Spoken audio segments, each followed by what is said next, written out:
বিসমিল্লাহির রহমানির রহিম। পরম করুণাময় ও অসীম দয়ালু আল্লাহর নামে শুরু। ومن أحسن قولا ممن دعا إلى الله وعمل صالحا وقال إنني من المسلمين.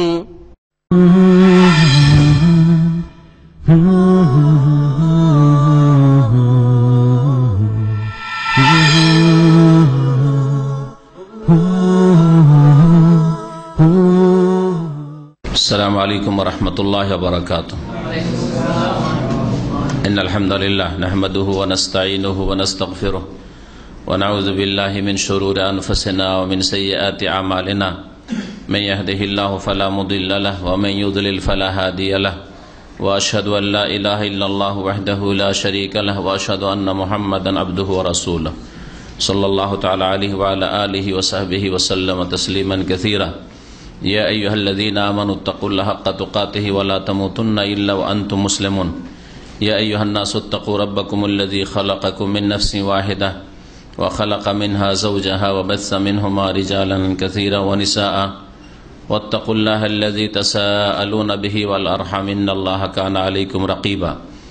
يا أيها الذين آمنوا اتقوا الله وقولوا قولا سديدا يصلح لكم أعمالكم ويغفر لكم ذنوبكم ومن يطع الله ورسوله فقد فاز فوزا عظيما. أما بعد فإن خير الحديث كتاب الله وخير الهدي هدي محمد صلى الله عليه وسلم وشر الأمور محدثاتها وكل محدثة بدعة وكل بدعة ضلالة وكل ضلالة في النار. أعوذ بالله من الشيطان الرجيم. أم حسبت أن أصحاب الكهف والرقيم كانوا من آياتنا عجبا إذ أوى الفتية إلى الكهف فقالوا ربنا آتنا من لدنك رحمة وهيئ لنا من أمرنا رشدا. আল্লাহ পাক রব্বুল আলামিনের যাবতীয় প্রশংসা, যে আল্লাহ পাক রব্বুল আলামিন আমাদেরকে সৃষ্টি করেছেন এবং এই দুনিয়ায় আমাদের এই জীবনে বিভিন্ন স্তর আল্লাহ পাক রব্বুল আলামিন তৈরি করেছেন। মায়ের পেট থেকে ভূমিষ্ঠ হওয়ার পর থেকে শুরু করে আল্লাহ পাক রব্বুল আলামিন বিভিন্ন স্তরগুলি পার করিয়ে আবার আল্লাহ পাক রব্বুল আলামিন যেমন কমজোর করে দুনিয়াতে নিয়ে এসেছেন আবার কমজোরিতে ফিরিয়ে দেবেন, আর তারপরে যেখান থেকে আল্লাহ পাক সৃষ্টি করেছেন অর্থাৎ মাটি থেকে, সেই মাটিতেই আল্লাহ পাক মানুষকে ফিরিয়ে দেবেন। মিনহা খালাকনাকুম ওয়া ফিহা নুঈদুকুম ওয়া মিনহা নুখরিজুকুম তারাতান উখরা। আল্লাহ পাক বলছেন এই মাটি থেকে আমি সৃষ্টি করেছি তোমাদেরকে, মিনহা খালাকনাকুম ওয়া ফিহা নুঈদুকুম, আর এই মাটিতেই তোমাদেরকে ফিরিয়ে দেব। একটু চিন্তা করলেই দেখেন যে আমরা মাটি থেকে এসেছি আর মাটিতেই আমাদেরকে আবার ফিরে যেতে হবে। ওয়া মিনহা নুখরিজুকুম, সেখানে ফিরে গিয়ে থেকে যাবেন না, বরং সেখান থেকে আল্লাহ পাক রব্বুল আলামিন আবার উঠিয়ে নিয়ে আসবেন বিচার দিবসে পুনরায়, যেখানে দুনিয়ার কাজকর্মের আল্লাহ পাক হিসাব নেবেন, জবাব দিতে হবে, যেখানে বদলা পাওয়া যাবে দুনিয়ার কর্মজগতের কাজকর্মের। সালাত এবং সালাম নাজিল হোক মুহাম্মদুর রাসূলুল্লাহ সাল্লাল্লাহু আলাইহি সাল্লামের উপর, যিনি মানুষের এই জীবনের প্রত্যেকটি স্তর সম্পর্কে দিক নির্দেশনা দিয়েছেন এবং মানুষ যাতে করে সৎ জীবন যাপন করতে পারে এই জন্য নবী করিম সাল্লাল্লাহু আলাইহি সাল্লামের উত্তম উপদেশ রয়েছে মানব জাতির উদ্দেশ্যে। আজকে আলোচনা করব যুব সমাজকে নিয়ে। যুব সমাজের জন্য নবী করিম সাল্লাল্লাহু আলাইহি সাল্লামের মূল্যবান কিছু উপদেশ, এই মর্মে একটি আয়াত পেশ করব আর তারপরে রাসূলুল্লাহ সাল্লাল্লাহু আলাইহি সাল্লামের হাদিসগুলি কয়েকটি পেশ করব। আমাদের জীবনের যে সব স্তর রয়েছে তার মধ্যে যৌবনের যে স্তরটি রয়েছে, এই স্তর বা এই সময়, এই পিরিয়ডটা অত্যন্ত গুরুত্বপূর্ণ মানুষের জীবনে, দিনের দিক থেকেও দুনিয়ার দিক থেকেও। এই যৌবনকালে দিনকে যে ভালো করতে পারল, আশা করা যায় যে আগামী জীবনে তার দিনের অবস্থা, তার ঈমান আমলের অবস্থা, তার পরকালের জন্য যে কাজকর্ম সেগুলি সুন্দর থাকবে। আর যারা এই যৌবনকালে বিভ্রান্তির শিকার হল, যে কোনো ক্ষেত্রে যৌবনকালে আল্লাহ পাকের এই নিয়ামত কি আল্লাহর অসন্তুষ্টির কাজে ব্যয় করল, তাদের আগামী জীবনে সংশোধনের আশা খুব কমই করা যেতে পারে। দুনিয়ার ক্ষেত্রে ওই রকমই যারা এই যৌবনকালে আল্লাহ পাক যেভাবে মেহনত করতে বলেছেন, আল্লাহ পাকের সন্তুষ্টির সাথে দুনিয়ার কাজের ক্ষেত্রে মেহনত পরিশ্রম করল। যৌবনকালটি হচ্ছে লেখাপড়ার বয়স, শিক্ষা অর্জনের বয়স। দিনের শিক্ষা অর্জন করুক অথবা দুনিয়ার শিক্ষা অর্জন করুক, নিজেকে গড়ে নেওয়ার বয়স। এই সময়টাই সুন্দরভাবে নিজেকে গড়ে তুলতে পারল যে ব্যক্তি, সে দুনিয়ার ক্ষেত্রেও কামিয়াব, দুনিয়ার ক্ষেত্রেও আগামী জীবনে দুনিয়াতেও সুখী থাকবে। এই দিক থেকে এই যৌবন অত্যন্ত গুরুত্বপূর্ণ বিষয়। এই জন্য বিশেষ করে এই যৌবন কাল সম্পর্কে যুবকদের যেন নবী করিম সাল্লাল্লাহু আলাইহি সাল্লামের যে উপদেশ রয়েছে এবং কোরআনে কারিমে যুবকদের জন্য যে উত্তম আদর্শ রয়েছে, উত্তম দৃষ্টান্ত রয়েছে, এই কয়েকটি দিক তুলে ধরব। সূরা কাহফে আল্লাহ পাক রব্বুল আলামিন, কাহফ মানে হচ্ছে গুহা, গুহার অধিবাসীদেরকে আসহাবুল কাহফ বলা হয়েছে। সাহেবের বহু বচন হচ্ছে আসহাব। আসহাবুল কাহফ অর্থাৎ গুহার অধিবাসী। এই গুহার অধিবাসীদের ঘটনা আল্লাহ রাব্বুল আলামিন বর্ণনা করেছেন বলেই সূরাতুল কাহফের নাম হচ্ছে সূরা আল কাহফ। কাহফ মানে হচ্ছে পাহাড়ের গুহা। এই সূরার আয়াত নম্বর 9 থেকে শুরু করে 14 পর্যন্ত, আর তারপরে আরো এই ঘটনার ধারাবাহিকতা রয়েছে, কিন্তু এতে পুরো সবগুলি আয়াত আমি পেশ করব না, যেহেতু এই গুহার অধিবাসীরা কয়েকজন যুবক ছিল। এই যুবকদের সম্পর্কে আল্লাহ রাব্বুল আলামিন কি বলেছেন, যে এই যুবকরা আল্লাহর দ্বীনের হেফাজতের জন্য মাতৃভূমি ছেড়েছিল, আত্মীয় স্বজনকে ছেড়েছিল, দেশকে পরিত্যাগ করেছিল। উদ্দেশ্য ছিল আল্লাহর দ্বীনের হেফাজত করা, তাওহীদকে নিজের জীবনে প্রতিষ্ঠা করা, এবং সবচেয়ে বড় অপরাধ হচ্ছে আল্লাহর সাথে শিরক করা, শিরক থেকে, বাতিল ভ্রান্ত মতবাদ থেকে নিজেকে রক্ষা করা। এই উদ্দেশ্যে এই কয়েকজন যুবক বেরিয়ে পড়েছিল, যাদের সংখ্যা সম্পর্কে দ্বিমত রয়েছে। তবে যে শব্দটি ব্যবহার করা হয়েছে সেটা হচ্ছে ফিতিয়া, ফাতানের জামা কিল্লাত।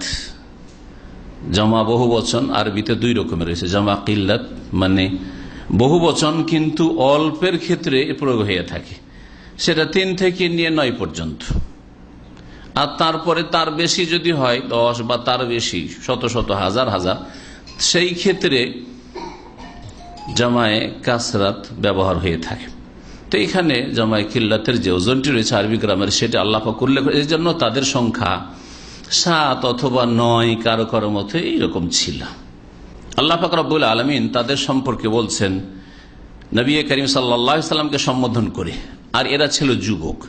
আম হাসিবতা আন্না আসহাবাল কাহফি ওয়ার রাকিম কানু মিন আয়াতিনা আজাবা, তুমি কি একটু চিন্তা করেছো যে গুহার অধিবাসীরা এবং রাকিমের অধিবাসীরা, রাকিম ওই গ্রামের নাম ছিল যেই গ্রাম থেকে তাদের ঈমান ইসলামের হেফাজতের জন্য, 70 দিনের হেফাজতের জন্য তারা বেরিয়ে পড়েছিল। এটা হচ্ছে সবচেয়ে বলিষ্ঠ মত। কেউ কেউ ওই পাহাড়, যেই পাহাড়ের গুহায় তার আশ্রয় নিয়েছে সেই পাহাড়কে বলেছে, কেউ আর কিছু বলেছে, কিন্তু ওই গ্রামের নাম ছিল রাকিম। তো রাকিম গ্রামের অধিবাসীরা আর গুহায় আশ্রয় গ্রহণকারী ওই যুবকরা, তাদের সম্পর্কে তুমি চিন্তা করে দেখেছো নবী মুহাম্মদ সাল্লাল্লাহু আলাইহি সাল্লাম, যে কানু মিন আয়াতিনা আজাবা, এই সব যুবকরা ছিল আমার আশ্চর্যজনক, বিস্ময়কর নিদর্শনাবলীর অন্তর্ভুক্ত। আশ্চর্যজনক আল্লাহ পাকের নিদর্শন, তাদের ঘটনা, যেই ঘটনা ঘটেছিল। তারপর আল্লাহ বলছেন ঈদ আওয়াল ফিতিয়া, ঘটনা হচ্ছে এই যে কয়েকজন যুবকদের কথা আল্লাহ বলেছেন, আশ্রয় নিয়েছিল এলাল কাহফে, গুহায়। ফাকালু, এবং তারা বলেছিল রব্বানা আতিনা মিন লাদুনকা রাহমা ওয়া হাইয়্যি লানা মিন আমরিনা রাশাদা, হে আমাদের প্রতিপালক, আতিনা মিন লাদুনকা রাহমা, তোমার পক্ষ থেকে আমাদেরকে করুণা দয়া প্রদান করো, ওয়া হাইয়্যি লানা মিন আমরিনা রাশাদা, আর আমাদের জন্য তুমি আমাদের কাজের ক্ষেত্রে সঠিক পথ সহজ করে দাও।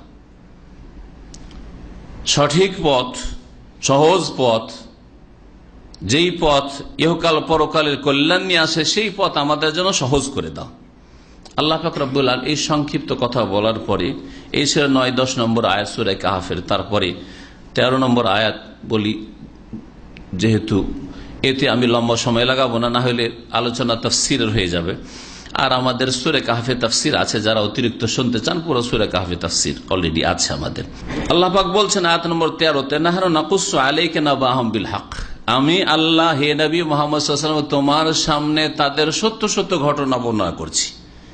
কি ইন্নাহুম ফিতিয়া, এরা কয়েকজন যুবক ছিল। আবার ওই যুবকদের কথা বলছেন।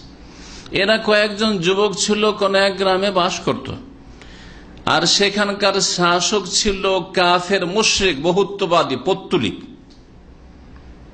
আর এই যুগটা একদল মুফাসসিরিনদের মতে ঈসা আলাইহিস সালামের পরের যুগ, অর্থাৎ এরা ছিল খ্রিস্টান, ঈসা আলাইহিস সালামের অনুসারী ছিল। এই যুবকরা তাওহীদকে তারা বুঝে তারা গ্রহণ করেছিল। পক্ষান্তরে সেখানকার শাসক পৌত্তলিক ছিল, মূর্তি পূজক ছিল, মুশরিক, মূর্তি পূজার জন্য বাধ্য করেছিল। যখন জানতে পারলো যে এরা মূর্তি পূজা করে না, আমাদের ধর্ম এরা মানে না, তখন বাধ্য করার চেষ্টা করেছিল। আর আল্লামা ইবনে কাসির রাহমাতুল্লাহ আলাইহি বলছেন যে না, সঠিক মত হচ্ছে যে এই ঘটনা ঈসা আলাইহিস সালামের পূর্বের ঘটনা। ঈসা আলাইহিস সালামের আগের যুগে মূর্তি পূজা যখন ছিল, সেই জামানার মূর্তি পূজক শাসক তাদেরকে তাদের মূর্তি পূজার ধর্ম পালনের জন্য বাধ্য করার চেষ্টা করেছিল। তখন তারা আল্লাহর তাওহীদ সম্পর্কে তাদের অনেক সময় হয় যে হয়তো আসমানি কিতাবের কোনো জ্ঞান হাসিল হয়নি, কিন্তু সুস্থ বিবেক বুদ্ধি তাদের দিক নির্দেশনা দিয়েছে। কারণ তাওহীদ, আল্লাহর একত্ব, এটা এমন একটা স্পষ্ট বিষয় যে এর জন্য আসমানি কিতাবের দিক নির্দেশনা ছাড়া মানুষের সুস্থ বিবেক বুদ্ধি বলে যে একজন মানুষ, তার মতোই কোনো মানুষ জীবিত অথবা মৃতের সামনে, অথবা তার মতোই কোনো মাখলুক সৃষ্টির সামনে, সে দুর্গা হোক অথবা দরগাই হোক, গাছ হোক অথবা নদী নালা হোক, তার সামনে কি করে সেজদা করতে পারে, তার সামনে কি করেই ঝুঁকতে পারে, আর তার কাছে কি ভাই পেতে পারে, কি দিতে পারে? সেও আল্লাহর সৃষ্টি, সেও সৃষ্টি, আমিও সৃষ্টি, তো তার কাছ থেকে আবার কি পাওয়া যেতে পারে? যার ফলে শিরকের ধর্ম অযৌক্তিক ধর্ম।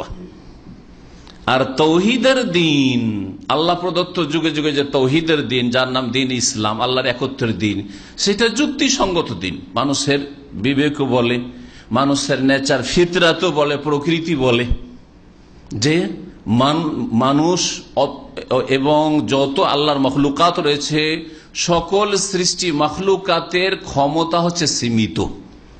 তো সীমিত ক্ষমতা সম্পন্ন কোনো কিছু আপনার কি করিতে হবে, তার ক্ষমতা সীমিত। তাহলে বোঝা গেল যে এই সীমিত ক্ষমতা যেসব মখলুকাত সৃষ্টি রয়েছে, এইসবের সৃষ্টিকর্তা এক সত্তা আছেন যার ক্ষমতা অসীম, তার জন্য ইবাদত হতে পারে। তো যেইভাবে হোক তারা তৌহিদের দিশা পেয়েছিল। তারপরে তারা তৌহিদকে বিশ্বাস করার পরে শহরে দেখলো যে আর বসবাস করা যাবে না, হলে এরা এই শাসক জালেম এবং জালেম শাসকের যারা সহচর রয়েছে, সহযোগী রয়েছে, এরা মূর্তি পূজায় বাধ্য করবে। তারা দেশ থেকে পলায়ন করেছে। উদ্দেশ্য ছিল তৌহিদ প্রতিষ্ঠা করা।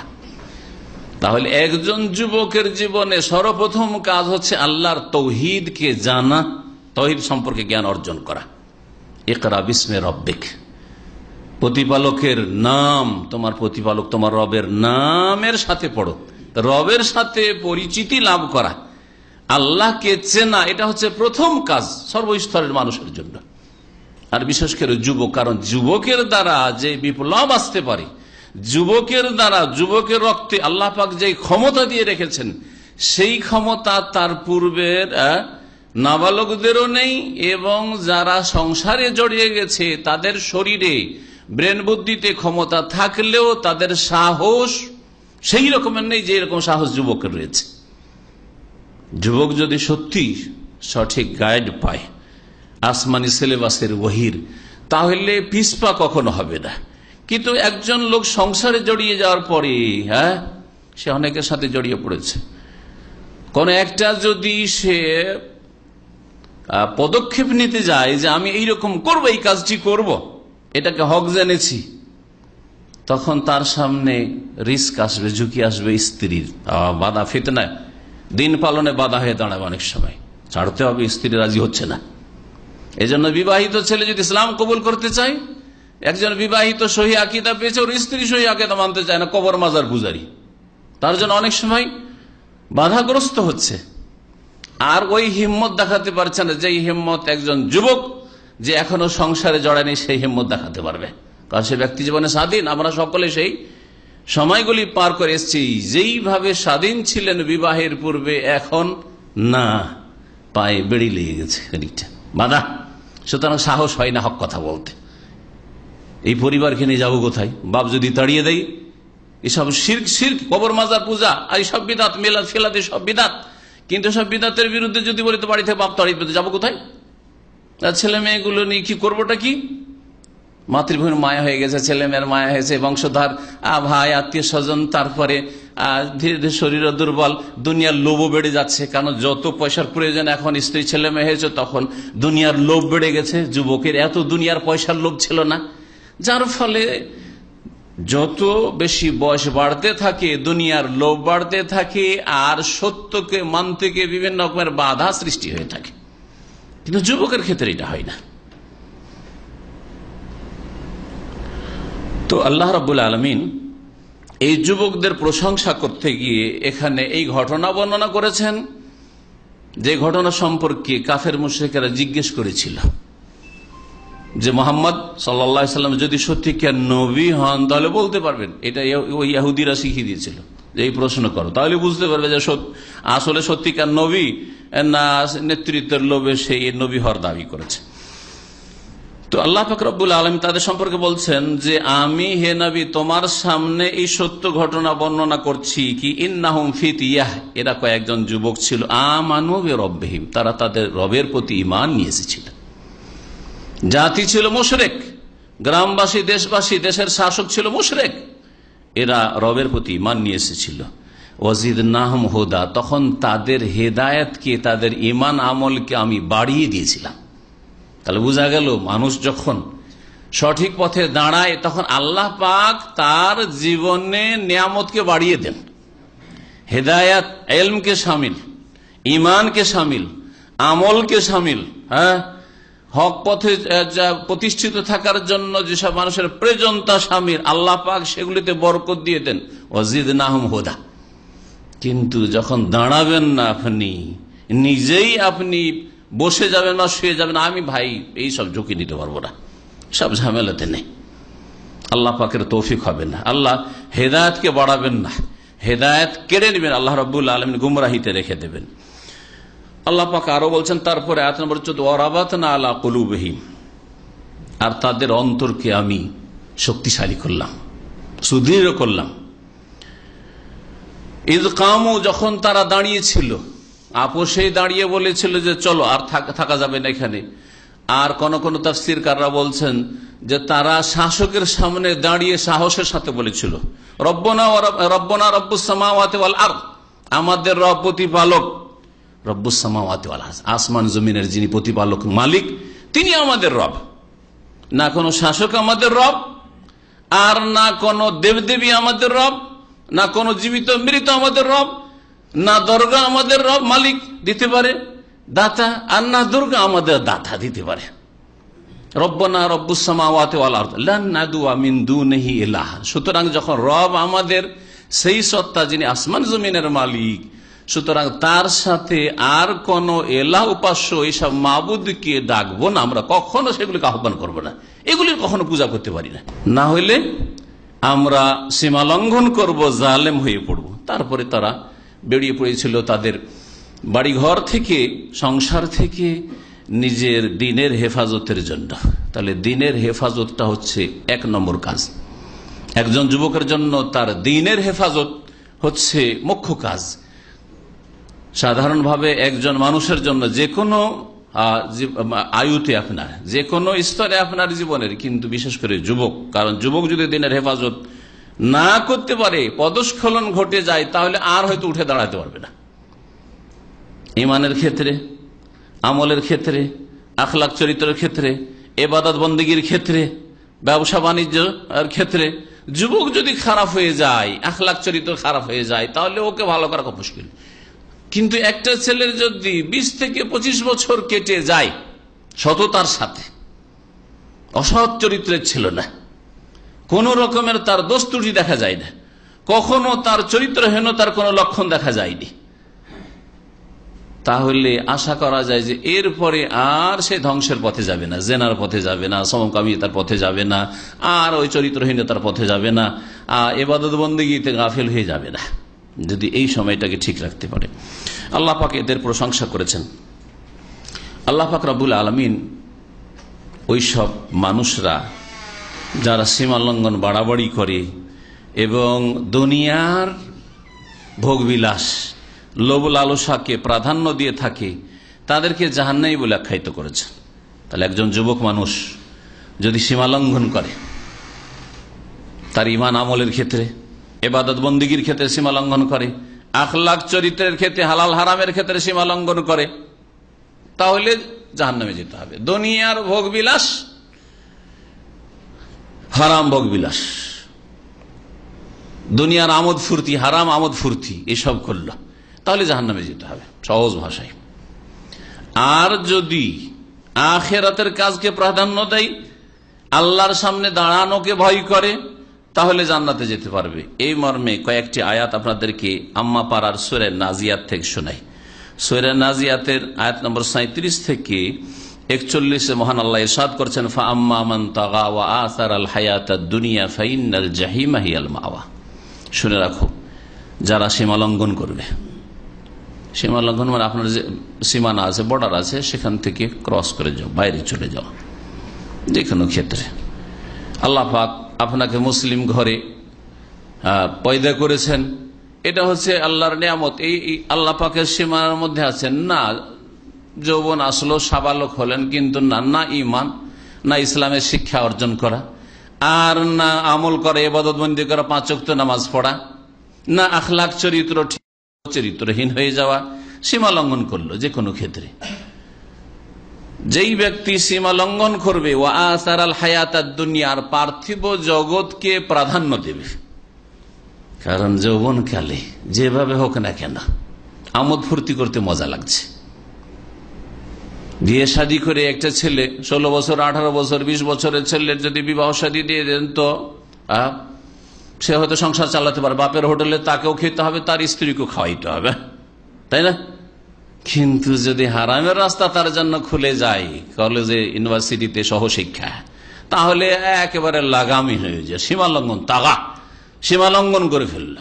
কাজই হচ্ছে যুবতীদের সাথে সম্পর্ক, কাজই হচ্ছে গার্লফ্রেন্ড তলাশ করা, কাজই হচ্ছে ভাবসাব করা, গ্রামে হোক অথবা শহরে হোক অথবা স্কুল কলেজে গিয়ে হোক, এই সব কাজ। ও আসারাল হায়াতাদ দুনিয়া, দুনিয়ার জগৎকে, এখানকার হারাম ভোগ বিলাসকে যারা প্রাধান্য দিল, ফাইনাল জাহিমা হিয়াল মাওয়া, নিঃসন্দেহে জাহান্নাম তাদের বাসস্থান। ও আম্মা মান খাফা মাকাম রাব্বিহি ওয়া নাহান নাফসা আনিল হাওয়া। আল্লাহ পাক বলেন, পক্ষান্তরে যারা তাদের প্রতিপালকের সামনে দাঁড়ানোকে ভয় করলো, খাফা মাকাম রাব্বিহি, রবের সামনে দাঁড়াইতে হবে, আল্লাহর সামনে হাজিরা দিতে হবে, এ কথার বিশ্বাস আছে, ভয় করে তার মানে বিশ্বাস আছে, ঈমান আছে, আখিরাত পরকালের প্রতি ঈমান আছে। আর এই ঈমান এতটা সুদৃঢ়, এমন তার ইয়াকিন রয়েছে যে যেই ইয়াকিনের কারণে ভয় করে, কারণ বিশ্বাস না হলে ভয় নেই। কার ভয় হয় না? যার বিশ্বাস হয় না।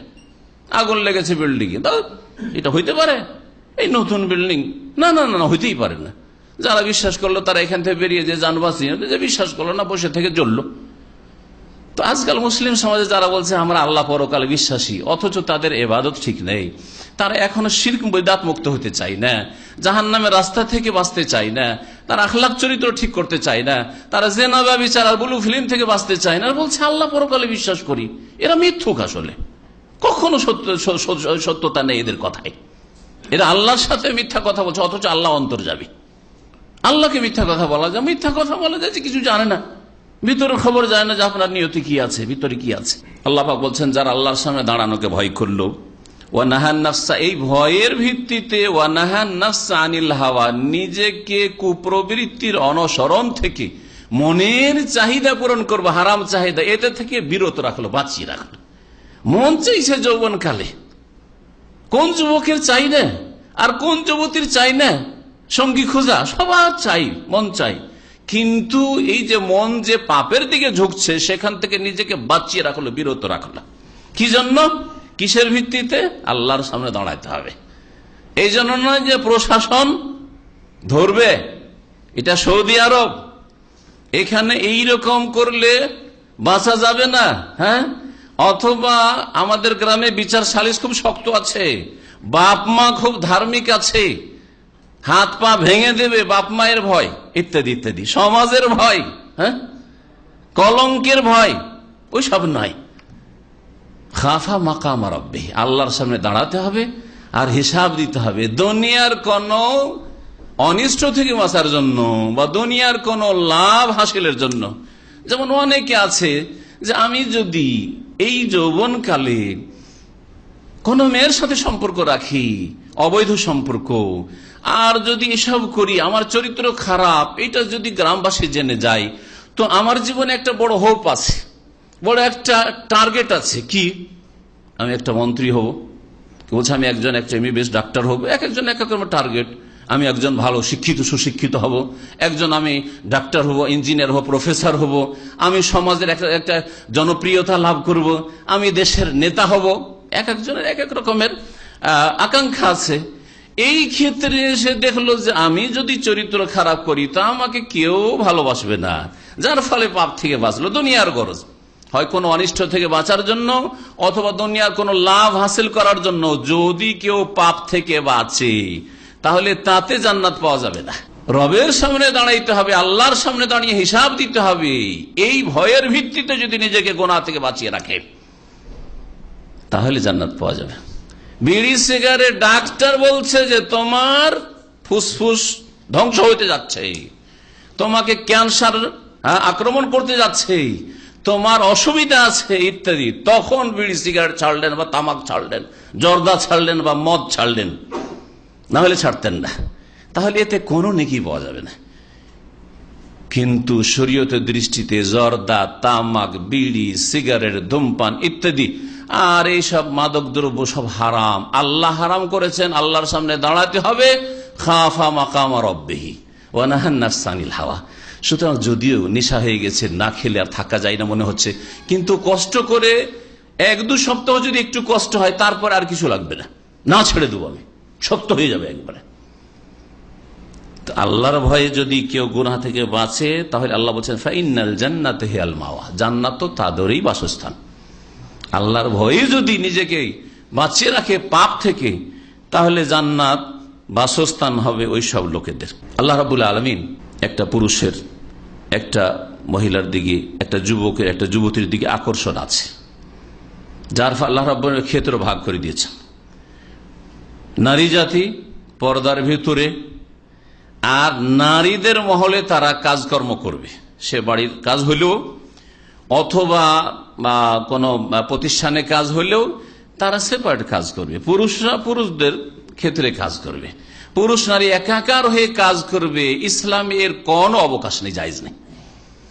একসাথে কাজকর্ম করবে, চাকরি করবে, লেখাপড়া করবে, ইসলামে মোটেই জায়েজ নয়, হারাম কাজ, যা মুসলিম দেশে ব্যাপক হারে হচ্ছে।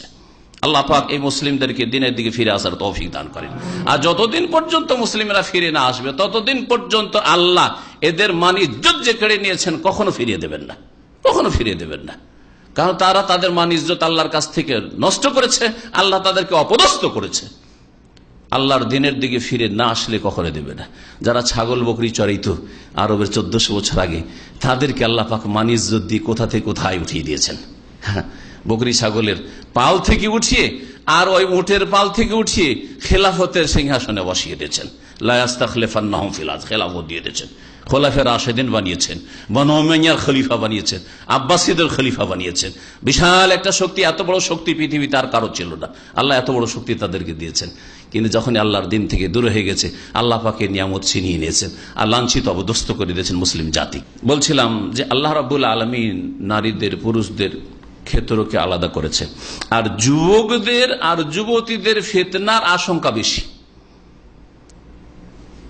অন্য অন্য বয়সের নারী পুরুষের চাইতে। একজন পুরুষ 40-50 বছরের আর একজন মহিলা 40-50 বছরের, তাদেরও ফিতনার আশঙ্কা আছে। কিন্তু একটা যুবকের বয়স হচ্ছে 15, 18, 20, 25 এইরকম বয়স, আর একটা যুবতীর বয়স এখন 14, 15, 18, 20। ফিতনার আশঙ্কা যুবক যুবতীদের ক্ষেত্রে বেশি রয়েছে। সুতরাং বিশেষ করে যুবকদের জন্য কোরআনে কারীমের উপদেশ। আল্লাহ পাক বলছেন সূরা আহজাবের আয়াত নম্বর 53-তে, ওয়াইযা সাআলতুমুহুন্না মাতাআন ফাসআলুহুন্না মিন ওয়ারাই হিজাব। তোমরা যখন নারীদের কাছ থেকে, হে পুরুষরা, হে যুবকরা শোনো, তোমরা যখন নারীদের কাছ থেকে কোনো কিছু চাওয়ার প্রয়োজন মনে করবে, মাতাআন কোন আসবাবপত্র চাওয়ার প্রয়োজন রয়েছে, কারো বাড়ি থেকে ভিতর থেকে দেন, বাজারটা করে দেবো, ব্যাগটা দেন, ঘরে ঢুকে নয় যে ভাবি আসছি ঢুকে পড়লেন, অথচ বাড়িতে কোনো পুরুষ নেই, পুরুষ কোনো অনুমতি দেয়নি, যেই বাড়িতে কোনো পুরুষ নেই, না বাইরে থেকে পর্দার আলতা দরজার বাইরে থেকে বলেন যে ব্যাগটা দেন, অথবা বাজারটা করে নিয়ে এসছেন, বাজারটা দরজা রেখে দিলেন, তারপরে টান দিলেন, দাঁড়িয়ে থাকলেন, দেখা সাক্ষাৎ হবে, যেহেতু একটু উপকার করে দিলাম প্রতিবেশীর বাড়িতে কোনো বাজার করার লোক নাই, অথবা যে কোনো ক্ষেত্রে একটু কথা বলিনি এই চান্সে, অন্তরে শয়তান এখনই ঢুকতে যাচ্ছে, বাসা বাঁধতে যাচ্ছে। যখনই মনে হবে যে যখন একটু উপকার করলাম তো একটু কথা বলেই যাই, আর সেই মহিলাও বা যুবতীও সেও মনে করলো, সেই বাড়ির মহিলা, যে আমাদের এত যখন উপকার করছে, ভাই তোর সাথে একটু কথাই বলিনি, কেমন আছেন ভাই, ভালো আছেন, ছেলে মেয়ে কেমন আছে, অতিরিক্ত কথা, আসেন একটু বসেন চা খান। হ্যাঁ, তখনই শয়তান অন্তরে বাসা বাঁধবে, অন্তরকে নাপাক করে দিবে যুবক যুবতীর। আল্লাহ পাক তাই বলছেন, ওয়াইযা সাআলতুমুহুন্না মাতাআন, যখন নারীদের কাছ থেকে তোমরা কোনো সামান চেয়ে নেবে, কোন প্রয়োজনের জিনিস চাওয়ার প্রয়োজন মনে করবে, চাইবে, ফাসআলুহুন্না মিন ওয়ারাই হিজাব, তখন নারীদের কাছ থেকে চেয়েও নাও পর্দার আড়াল থেকে, সামনাসামনি গিয়ে নাই, সামনাসামনি গিয়ে নাই যে ভাবির ঘরে ঢুকে পড়লেন, হ্যাঁ শালির ঘরে ঢুকে পড়লেন, কারণ ভাইরা ভাই। তারপরে শ্বশুর বাড়ি গিয়েছেন, সুতরাং শ্বশুর বাড়ি যতগুলি বউ আছে তাদের সাথে আপনার জন্য রহস্য মজাক করা জায়েজ, আর তাদের ঘরে ঢুকে আপনার জন্য জায়েজ হয়ে গেছে। এগুলি হচ্ছে আমাদের সমাজের, মুসলিম সমাজের জেনার কারণ, ব্যভিচারের কারণ। এরা মনে করে আমাদের বাড়িতে পর্দা আছে। আমাদের দেশীয় পর্দা কেমন জানেন? দেশীয় পর্দা মানে যদি অপরিচিত লোক হয় তাহলে পর্দা করতে হবে, অপরিচিত লোক হলে পর্দা করতে হবে। আর অপরিচিতদের মধ্যে আবার যদি দাড়িওয়ালা লোক হয়, তো দাড়ি দেখলে যেহেতু পুরুষ পুরুষ মনে হচ্ছে, স্বজাতি মনে হচ্ছে না মহিলাদের, সেই জন্য তাদের দেখে লজ্জা পর্দা করতে হবে। দাড়ি দেখলে চট করে মহিলারা পাছাটা ঘুরিয়ে দেয়, তাই না? পট করে পাছাটা ঘুরিয়ে দেয়, তোমাদের জন্য পেছন দিক সামনের দিক নয়, বুঝা গেছে? জি। আর যদি দাড়ি না থাকে, তা আমাদের দেশীয় পর্দা হচ্ছে যে ওরা বলছে যে এরা তো আমাদের মতোই লাগছে, যে একটু খচখচ মনে হচ্ছে। হ্যাঁ, মহিলাদের খোঁজখোঁজ নেই, আর আমাদের খোঁজখোঁজে আছে, কারণ কেটে মুন্ডে রেখেছেন, কিন্তু তারপরে ওদের কাছাকাছি লাগছে, মহিলাদের কাছাকাছি লাগছে, যার ফলে যাদের দাড়ি নেই তাদেরকে দেখে লজ্জা লাগে না। তাদের ফেরিওয়ালা হোক, অথবা সে যে কোনো রকম চাকর নকর হোক, অথবা আত্মীয় স্বজন হোক, গ্রামবাসী হোক, এমনকি অপরিচিত যদি হয়, দাড়ি না থাকলে আর পর্দা নেই সেই ক্ষেত্রে। আর একটু অপরিচিত থাকলে, আরেকটু যদি ভালো হয় মহিলা, হেরে চিনি না, তো পর্দা করতে হবে তাহলে। আর যদি মুখ চেনা হয়, গ্রামের হয়, পর্দা করেন না কেন? বলছে আমাদের গ্রামের ছেলে, এটা আমাদের গ্রামের, এরা একই গ্রামে বাস করি আমরা, আউযুবিল্লাহ। তো দেশে একই গ্রামে বাস করি সেই জন্য পর্দা নেই, আর সৌদি আরবে যখন আসবেন তো একই দেশের লোক সেই জন্য পর্দা নেই। সুতরাং বাংলাদেশি যদি মহিলা হয় তো বাংলাদেশি ভাইদের জন্য আর পর্দা করার প্রয়োজন নেই। যদি ইন্ডিয়ান ভাইরা হয় তো ইন্ডিয়ান মহিলাদের আর পর্দা করার দরকার, একই দেশি পাকিস্তানি ভাইদের সামনে পাকিস্তানি মহিলাদের আর পর্দার দরকার নেই, সৌদিদের পুরুষদের সামনে সৌদি মহিলার। এই হচ্ছে আমাদের দেশীয় পর্দা, ভারত, বাংলাদেশ, পাকিস্তানের। জি, এই পর্দা নাই, যার ফলে অশ্লীলতা মুসলিম সমাজে ছড়াচ্ছে আর খেয়ানত হচ্ছে। শুধু মহিলাই খেয়ানত করে না, পুরুষও খেয়ানত করছে। আর আজকাল খেয়ানতটাকে অপরাধ মনে করা হচ্ছে। স্বামী যদি স্ত্রীর খেয়ানত করে বা স্ত্রীর স্বামীর খেয়ানত করে, অর্থাৎ বিবাহ হওয়ার পরে যদি পরকীয়ায় লিপ্ত হয়, বিবাহ করার পরে স্বামী যদি চরিত্রহীন হয়, বিবাহ করার হয়ে যাওয়ার পরে যদি মহিলা চরিত্রহীন হয়, তাহলে এটা কি অপরাধ সামাজিক ভাবে মনে করা হচ্ছে। কিন্তু আজ একসাথে সহশিক্ষা, একসাথে চাকরি করা, আর তারপরে গ্রামবাসীর সাথে বেপরদা হয়ে দেখা সাক্ষাৎ করা ইত্যাদি, এগুলি যে অশ্লীলতা আর এগুলি যে হারাম, এগুলি যে কোরআন এবং হাদিসের ভাষায় ফাহেসা, অশ্লীল কাজ এবং অশ্লীল কথা, ওয়ালা তাকরাবুল ফাওয়াহিশা মা যাহারা মিনহু ওয়া বাতান। আল্লাহ পাক কোরআনে কারীমে ইরশাদ করেছেন, তোমরা অশ্লীল কথা কাজ সেগুলি প্রকাশ্যে হোক অথবা লুকিয়ে লুকিয়ে গোপনে হোক, কখনো কাছে যাবে না, কখনো কাছে যাবে না। আল্লাহ পাক বলেন ওয়ালা তাকরাবুজ জিনা, যেমন আল্লাহ বলেন জিনার কাছে যেও না, তেমনি অন্য ভাষায় আল্লাহ বলছেন অশ্লীল কথা কাজের কাছেও তোমরা যেও না, আল্লাহ পাক রব্বুল বলেছেন। এটা আল্লাহ পাকের নির্দেশ। বলছিলাম যে যুবকদের অন্তরকে যদি পাক পবিত্র রাখতে হয় আর শয়তানকে যদি জায়গা না দিতে চান, এইরকমই যুবতীদের অন্তরকে যদি পাক পবিত্র রাখতে হয়, তাহলে পর্দার আড়াল থেকে আদান প্রদান, প্রথম কথা নারী পুরুষের আদান প্রদান প্রয়োজন না হলে করবই না, প্রয়োজন না হলে বিনা প্রয়োজনে আমার কি প্রয়োজন আছে ওর সাথে কথা বলার। কিন্তু যদি প্রয়োজন হয় তাহলে কথা বলেন ফাসআলুহুন্না মিন ওয়ারাই, পর্দার আড়াল থেকে। নবী করিম সাল্লাল্লাহু আলাইহি ওয়াসাল্লামের বিবিগণ উম্মতের সকল পুরুষের জন্য হারাম ছিল, উম্মতের সকল পুরুষের জন্য হারাম ছিল। তারপরেও আয়াত কিন্তু নবী সাল্লাল্লাহু আলাইহি ওয়াসাল্লামের বিবিদেরকেও শামিল। এই জন্য নবী সাল্লাল্লাহু আলাইহি সাল্লামের বিবি আয়েশা রাদিয়াল্লাহু তাআলা আনহা যেহেতু সেই যুগের বড় আলেমা এবং ফাকিহা ছিলেন, দিন সম্পর্কে হাদিস সম্পর্কে বড়ই তার জ্ঞান ছিল, হাদিস শোনার জন্য, মাসলা মাসাইল জিজ্ঞাসা করার জন্য সাহাবীরা অনেকেই, বিশেষ করে যেগুলো পারিবারিক মাসাইল বা পারিবারিক সমস্যা, যেগুলো মহিলা সংক্রান্ত সমস্যা, অনেক সময় মহিলা জিজ্ঞেস করতে পারছে না কিন্তু পুরুষদের প্রয়োজন মাসলা জানতে হবে বা দিন জানতে হবে। একটা হাদিস বা একটা ঘটনা ঘটেছে, বাড়িতে ঘটেছে, নবী সাল্লাল্লাহু আলাইহি ওয়াসাল্লাম ইন্তেকালের ঘটনা বাড়িতে ঘটেছে, এই ঘটনা তো আয়েশা রাদিয়াল্লাহু যেইভাবে জানে অন্য কেউ জানে না। এবং ঘরের মধ্যে আমরা তো অধিকাংশ সময় নিজের ঘরের ভিতরে থাকি, তো ঘরের মধ্যে যে ঘটনাগুলি ঘটছে সেগুলি বা যে কথাগুলি নবী সাল্লাল্লাহু আলাইহি ওয়াসাল্লাম বলছেন সেগুলি তো ইসলামের হাদিস, এগুলো তো ওহী। সুতরাং এই কথাগুলি ঘর থেকে যদি বাইরের লোকেরা সাহাবীরা না জানতে পারেন তাহলে কি করে মুসলিম সমাজের কাছে, মুসলিম উম্মতের কাছে পৌঁছি? মুসলিম উম্মত জাহেল অজ্ঞ থেকে যাবে ইসলাম থেকে। এই জন্য নবী সাল্লাল্লাহু আলাইহি ওয়াসাল্লামের সাহাবীরা যেতেন নবী সাল্লাল্লাহু আলাইহি ওয়াসাল্লামের ইন্তেকালের পরে বাড়ির বাইরে, আর বাড়ির বাইরে গিয়ে জিজ্ঞেস করতেন মাসলা মাসাইল, পর্দার আড়াল থেকে। মা আয়েশা রাদিয়াল্লাহু তাআলা আনহা জবাব দেন, সামনে কখনো এসে নয়, এবং কোন ব্যক্তি সামনাসামনি এসে জিজ্ঞেস করেছে তা নয়। দিনের কথা শিখেছেন, কাল আল্লাহ শিখেছেন, কাল রাসূলুল্লাহ শিখেছেন, আয়াতের তাফসীর তরজমা শিখিয়েছেন, বা কেউ জিজ্ঞাসা করেছে উত্তর দিয়েছেন, তারপরে পর্দার আড়াল থেকে।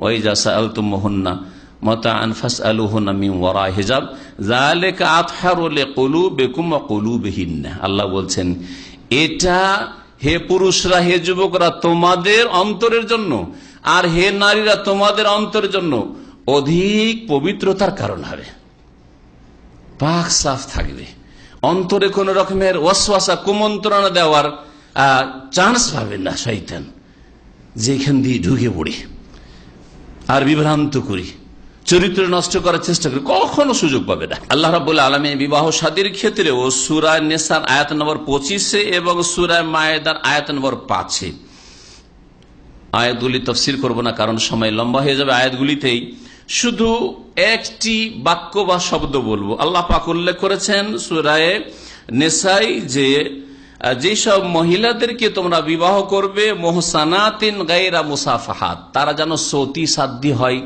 সচ্চরিত্রা হয়, আর গায়রা মুসাফাহাত ব্যভিচারিণী না হয়, ওয়ালা মুত্তাখিজাত আকদান, আর তারা উপপতি গ্রহণকারিণী না হয়। উপপতি বুঝেন না? বুঝেন না? পতি মানে কি? স্বামী। তাও এটাও মনে হয়েছে যে বাংলাটা অল্প লোকই বুঝছেন, আস্তে করে বলছেন। আরে পতি আর পত্নী, পতি হচ্ছে স্বামী, তো পতি হচ্ছে স্বামী, স্বামীর জন্য স্ত্রী হালাল। আর উপ লাগিয়ে দিলে কি হয়ে যায়? স্বামীর কাজ যে চালিয়ে দেয়, স্বামী না কিন্তু স্বামীর কাজ চালে, তার মানে কি? জেনাকারী পুরুষ যার সাথে মহিলা সম্পর্ক রেখেছে। তো এমন মহিলাদেরকে, এমন যুবতীদেরকে তোমরা নির্বাচন করবে বিবাহের জন্য যে ওয়ালা মুত্তাখিজাত আখদান, তারা যেন উপপতি গ্রহণকারী না হয়, স্বামী ছাড়া কারো জন্য ইজ্জত নষ্ট না করে থাকে, কাউকে ইজ্জতের কিছু অংশ বেপরদা চলাফেরা না করে, চরিত্রহীনা না হয়, যে লাতার উদ্দয়াদালামেস, কারো কথা এড়াতে পারে না, কারো মুখের কথা কেউ বললে হ্যাঁ বেহায়া বেলজ্জা এক কথায়, এইরকম মহিলাদেরকে বিবাহ করা আল্লাহ পাক নিষেধ করছেন। ওই রকম পুরুষদের ক্ষেত্রে সূরা মায়ের আল্লাহ বলছেন যে তোমরা বিবাহ করবে মোহর দিয়ে, যাতেই তো মোহন্না উজুরাহুন্না মুহসিনিনা গায়রা মুসাফিহিন, তোমরা সচ্চরিত্র হবে। হে পুরুষরা, তোমরা যেন সচ্চরিত্রের হও। আবার তোমাদের ক্ষেত্রে আবার ছাড় নেই, যেমন হিন্দুদের মধ্যে ছাড় আছে, তাই না? এই জন্য বাংলা ভাষাতে সতী শব্দটি মহিলাদের ক্ষেত্রে ব্যবহার হয়, কিন্তু পুরুষদের ক্ষেত্রে অসুবিধা নেই। পুরুষদের যতই কারো সাথে খারাপ সম্পর্ক থাক, অসুবিধা নেই, হ্যাঁ, ওকে মেয়ে দিতে বোন দিতে অসুবিধা নেই, কিন্তু মেয়েদের ক্ষেত্রে না, হ্যাঁ, সতী 7 দিন নাই, সতী শুধু সতী হইতে হবে মহিলাদেরকে। আর আপনাকে সৎ হইতে হবে না, সচ্চরিত্রের হইতে হবে না, যেমন তাকে সচ্চরিত্রা হইতে হবে, আপনাকে সচ্চরিত্র হইতে হবে, তাহলে আপনি মোহসেন হইতে বলেন। না হইলে আপনি চরিত্র নষ্ট, চরিত্রহীন খবিস ব্যক্তি, নোংরা ব্যক্তি। নোংরা পুরুষের জন্য নোংরা মহিলাই প্রযোজ্য, উপযোগী, তার জন্য তাইয়্যিব পাক পবিত্র মহিলা জায়েজ নয়, ভালো করে মনে রাখবেন। সুতরাং যেমন আপনি আপনার স্ত্রীকে চরিত্রবতী চান, সতী সাধ্বী চান, সচ্চরিত্রা চান, তেমনি আপনাকে চরিত্রবান হইতে হবে, আপনাকেও আমানতদার হইতে হবে। আপনাকে যৌবনকাল থেকে বিয়ের পরে শুধু না যে এখন বিয়ে হয়েছে আর ওইসব চলবে না, এতদিন সব চলছিল, এরকম হইলে হবে না। আপনি যেমন কারো ইজ্জত নষ্ট করে রেখেছেন, আপনার ঘরের ইজ্জত নষ্ট হবে, আল্লাহ পাকের এটি আযাব, দুনিয়ার আযাব। ভালো করে শুনে রাখেন, কামা তাদিনো তো দানো, যেমন কর্ম তেমন ফল হবে। আজকে কারো মেয়ের, কারো বোনের যদি ইজ্জত নষ্ট করে থাকেন, তো আপনার মেয়ের ইজ্জত নষ্ট হবে, না হলে আপনার স্ত্রী ইজ্জত নষ্টের মাধ্যমে আল্লাহ আপনাকে লাঞ্ছিত অপদস্থ করবেন দুনিয়াতেই, অথবা আপনার বোনদের ক্ষেত্রে এমন কলঙ্ক হবে যে সমাজকে মুখ দেখাতে পারবেন না, ইত্যাদি ইত্যাদি। এগুলো দুনিয়ার আযাব, এগুলো হবেই, ভালো করে মনে রাখেন। আর আখিরাতের আযাব তো আছেই, পরকালের শাস্তি তো আছেই, ভালো করে শুনে রাখেন।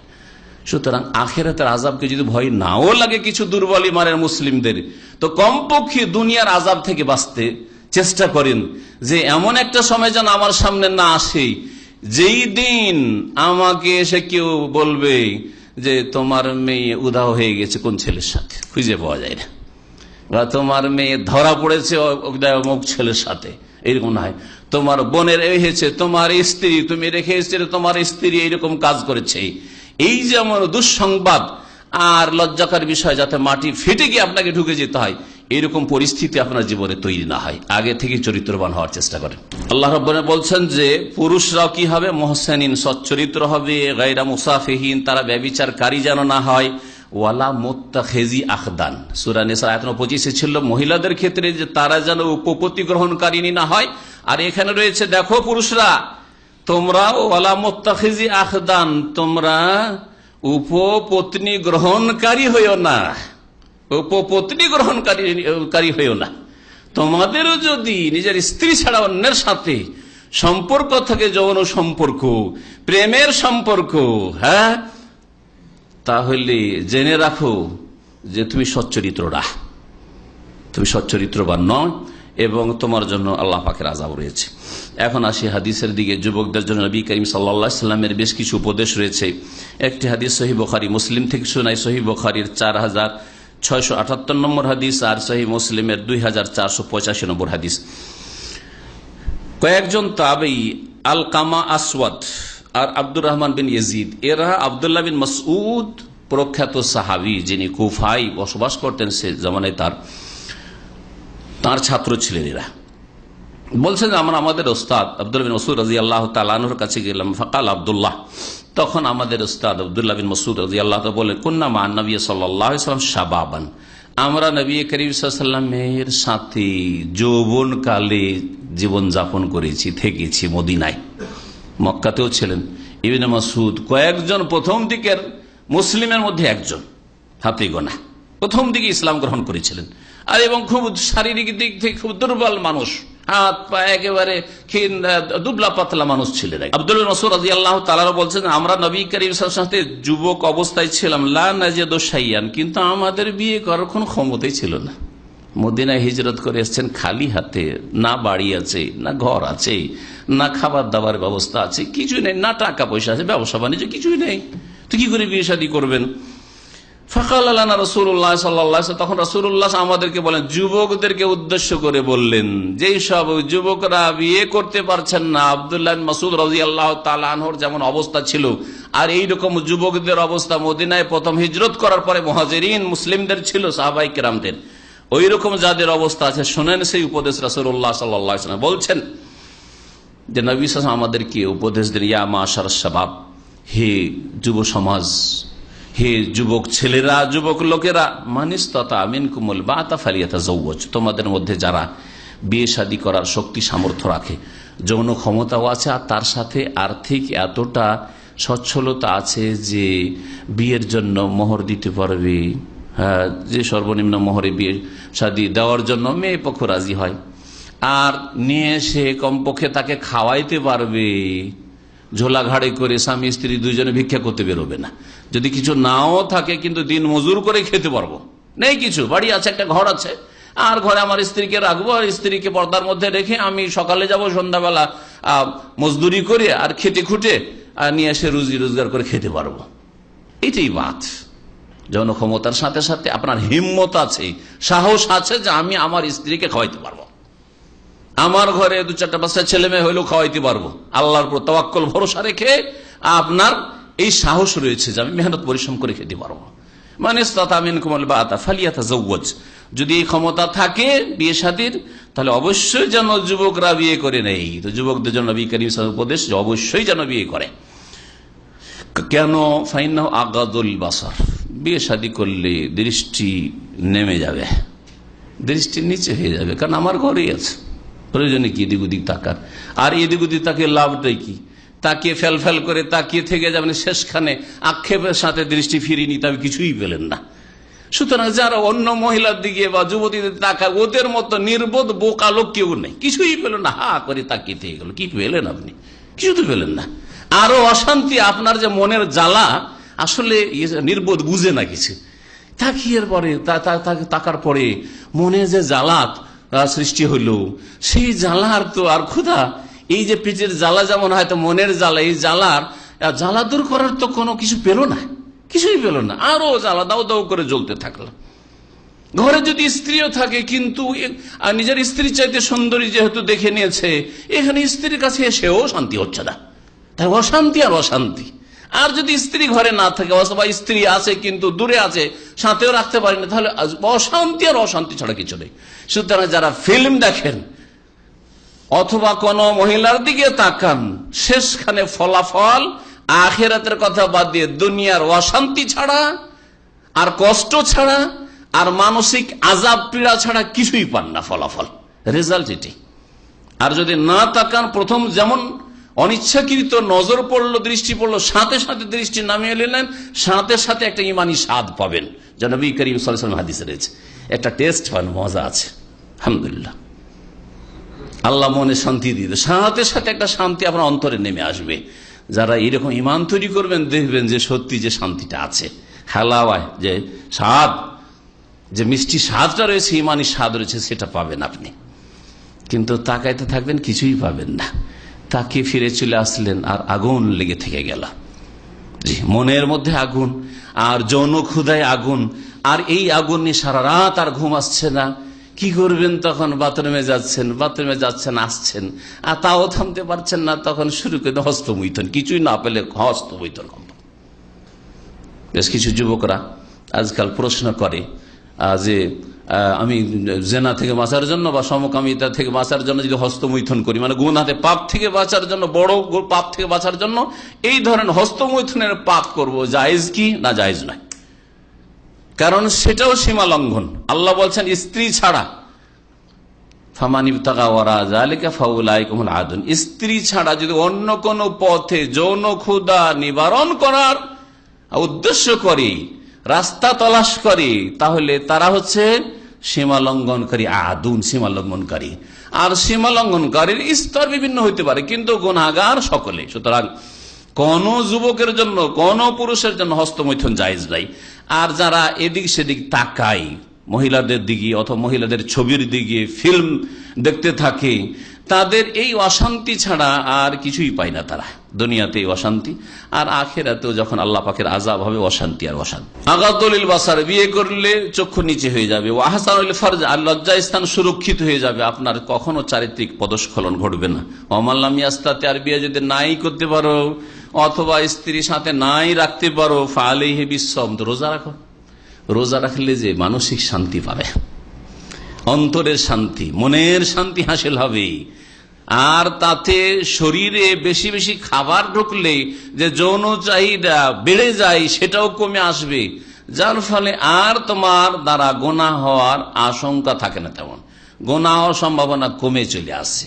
ফাইন্নাহুল হাউজাউন, রোজা রাখলে যৌন চাহিদাকে চূর্ণ করে দেয় এই রোজাতে। কিন্তু এটা ক্ষণস্থায়ী চূর্ণ করে।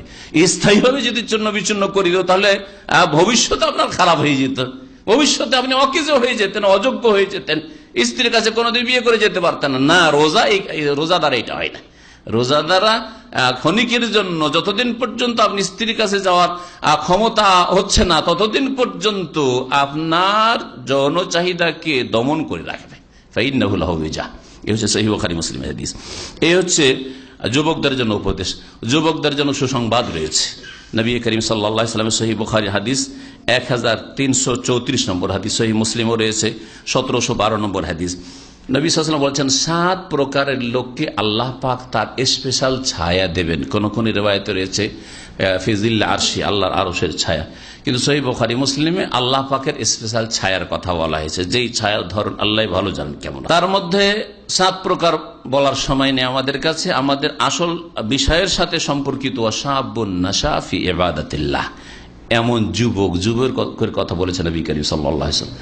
এমন যুবক নাশা ফি ইবাদাতিল্লাহ, যেই যুবক আল্লাহর ইবাদতেই লালিত পালিত হয়েছে, তার যৌবন কাল থেকেই তার আল্লাহর ইবাদত বন্দেগীর উপর সে বড় হয়ে উঠেছে।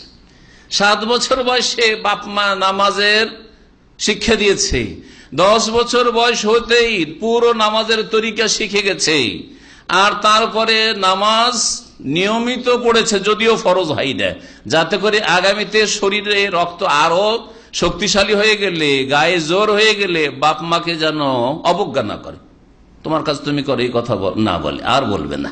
10 বছর, অথচ 10 বছরও ছেলেদের ক্ষেত্রে নামাজ ফরজ হয় না। 11 বছর 12 বছরও সাধারণত ফরজ হয় না, যতক্ষণ পর্যন্ত সাবালক না হয়েছে। আর সাধারণত ছেলেরা সাবালক হওয়ার জন্য কমপক্ষে স্বপ্ন দোষ হইতে হবে, আর না হইলে নাভির নিচের লোম গজাইতে হবে, আর না হইলে যদি কোনো কিছুই সব লক্ষণ না পাওয়া যায়, তাহলে 15 বছর বয়সে থাক। একটা ছেলে যদি 14 বছর পর্যন্ত তার স্বপ্ন দোষ হয়নি, আর নিচেও কিছু লক্ষণ পাওয়া যায় না সাবালক হওয়ার, তাহলে 15 বছরে গিয়ে তার নামাজ ফরজ হয়। অথচ 10 বছর বয়সে পেয়ে নবী মুহাম্মদ রাসূলুল্লাহ সাল্লাল্লাহু আলাইহি ওয়াসাল্লাম, যাতে করে যৌবনটা ইবাদত বন্দেগীতে অতিবাহিত হয়, যৌবন কাল থেকে, তার আগে থেকে ইবাদত বন্দেগীর তার অভ্যাস হয়ে যায়, ভালো ইসলামিক অভ্যাস হয়ে যায়, যার ফলে বলছেন ওয়াদরিবহুম আলাইহা ওয়া হুম আবনাউ 10 সিনিন, ছেলেদেরকে 10 বছর বয়স হলে মেরে, অর্থাৎ মারার প্রয়োজন হলে মেরে, বিনা মারাতেই যদি ছেলে নামাজ পড়ে, মেয়ে নামাজ পড়ে, কেন মারবেন আপনি? মারতে বলা হয়েছে। এটা হচ্ছে অগতির গতি। যখন দেখছে ছেলে 10 বছর হয়ে যায় তারপর দুষ্টামি করছে, চলো নামাজ পড়তে লুকিয়ে যাচ্ছে, অন্য কাজের ক্ষেত্রে চলো সমুদ্র বীচ ঘুরতে লাফিয়ে আগে থেকে পেরেশান করছে, নিজেই যাওয়ার জন্য পেরেশান করছে। যদি বল চলো বাজারে যাই, শপিং এ যাই, হ্যাঁ আগে থেকে বাচ্চারাই লাফালাফি করছে, আগে থেকে ওরাই বলছে, বাপ মাকে পেরেশান করে ছাড়ছে, চলো খেলনার দোকানে আর এখানে আর ওইখানে, হ্যাঁ টয় টাউনে। কিন্তু নামাজের কথা বললে কোথায় লুকিয়ে যায় খুঁজে পাওয়া যায় না, কোথায় গেল রে কোথায় গেল খুঁজে পাওয়া যায় না, মার দেন, তখন মার দিতাম। ওযরিবুহুম আলাইহা, ছেলেদেরকে ছেলে মেয়েদেরকে 10 বছর বয়স, আপনার 10 শ্রেণী 10 বছর বয়স হলে মার দেওয়ার পরে যেন মার দিয়ে নামাজ পড়া, অথচ ফরজ হয়নি। 10, 11, 12, 13, 14। মেয়েদের ক্ষেত্রে অবশ্য মাসিক সাধারণত 12 বছরে চলে আসে। অনেক মেয়েদের দেখা যায় 9 বছর। আমার কাছে বেশ কিছু ফতোয়া মাঝে মাঝে এসছে 9 বছর বয়সে। আমি আশ্চর্য, অনেক ভাইকে চিনি বলছে 9 বছর বয়সে মাসিক। আশ্চর্য, 9 বছর হইতে পারে, হইতে পারে। এখানকারও ঘটনা এরকম। তো কথা হচ্ছে যে বিশেষ করে গরম দেশে যারা বসবাস করে তাড়াতাড়ি যুবক যুবতী হয়, যৌবনে পৌঁছে যায়। তো বলছিলাম যে যখন যৌবনে পদার্পণ করবে তখন নামাজ ফরজ হবে। নাশাফি ইবাদতে, আল্লাহর ইবাদতে যদি যুবক যুবতীরা লালিত পালিত হয়, বড় হয়েছে আল্লাহর ইবাদত বন্দী করে, আল্লাহর সবচেয়ে বড় ইবাদত তাওহীদের পরে কালেমা তাইয়্যিবার শাহাদাতের পরে 5 ওয়াক্ত নামাজ পড়া। সেজন্য একজন যুবকের জন্য নবী করিম সাল্লাল্লাহু আলাইহি ওয়াসাল্লামের যে সুসংবাদ রয়েছে যে আল্লাহ পাক স্পেশাল ছায়া দেবেন সেই বিচার দিবসে, যাদেরকে আল্লাহ স্পেশাল ছায়া দেবেন তাহলে নিঃসন্দেহে তারা জান্নাতে যাবে। কারণ অনেকে হবে যারা স্পেশাল ছায়া পাবে না, তারপরে হাসরের মাঠের কষ্ট আর বালা মুসিবত বিপদ আপদের পরেও জান্নাতে যাবে, কিন্তু এরা ছায়াতে থাকবে। সুতরাং না এদেরকে ঘাম স্পর্শ করবে, না ঘামে হাবুডুবু করবে, না এদের ঘাম এক বুক হবে, না ঘামের বন্যায় তারা ভাসবে না। তাহলে এরা জান্নাতীদের মধ্যে উচ্চ মর্যাদা হাসিলকারী জান্নাতি বলা যেতে পারে। এইরকম যুবক নাশাফি ইবাদাতিল্লাহ, যারা আল্লাহ ইবাদত বন্দেগীর মাধ্যমে যৌবনটা কাটিয়েছে। তাহলে একটা ছেলে 10 বছর থেকে শুরু করে 20 বছর 25 বছর পর্যন্ত নিয়মিত যদি 5 ওয়াক্ত নামাজ পড়ে, এইরকম নজির সাধারণত খুঁজে পাওয়া যাবে না যে একটা ছেলে 10 থেকে 20 বছর 25 বছর পর্যন্ত 5 ওয়াক্ত নামাজ পড়েছে আর তারপরে বেনামাজি হয়ে গেছে, ইল্লা মাশাআল্লাহ। তবে আল্লাহ যার গুমরাহি চেয়েছেন, আর এইরকম গুমরাহির কেউ যদি শিকার হয়ে যায় তাহলে এটা হচ্ছে তার জন্য জাহান্নামে যাওয়ার দুনিয়ার লক্ষণ। দুনিয়াতেই সে নিজেকে বলতে পারবে যে আমি জাহান্নামী, কারণ এত ইবাদত বন্দেগী করার পরে কি করে মুরতাদ হয়ে গেলাম, ইসলাম বিমুখ হয়ে গেলাম, পাপের দিকে চলে গেলাম। 10 থেকে 25-এর মধ্যে ভালো চরিত্রবান ছিল, আর তারা 25-এর পরে যদি চরিত্র নষ্ট হয়, ব্যভিচারে লিপ্ত হয় 30-40 বছর বয়সে, তাহলে হতভাগা এবং তার ভবিষ্যৎ অন্ধকার, এটা তার এই ঘটনা বা এই সব অবস্থা প্রমাণ করে। আল্লাহ পাক আমাদের যেন হেফাজত করেন, আমাদের ছেলে মেয়েদের হেফাজত করেন।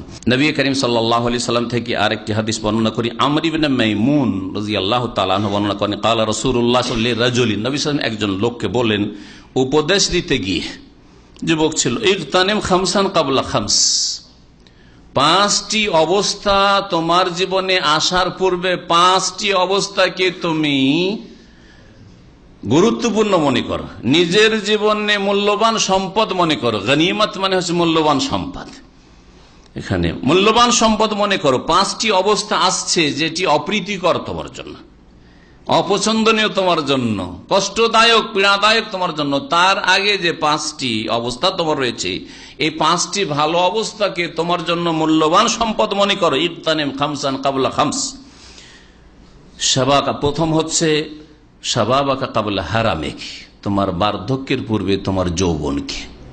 বৃদ্ধ অনেকে হয়েছেন, অনেকে কাছাকাছি পৌঁছে গেছেন, অনেকে হবেন, এটা আগামীতে অপ্রীতিকর। কে বুড়ো হয়ে চলতে পারছেন না, হাত পায়ে ব্যথা, দাঁড়িয়ে কত সুন্দর নামাজ পড়ছিলেন, কত সুন্দর সিজদা করছিলেন, কত সুন্দর কাজকর্ম করছিলেন, কাজকর্ম করতে পারছেন না, ভুলে যাচ্ছেন, কত রকমের যে সমস্যা।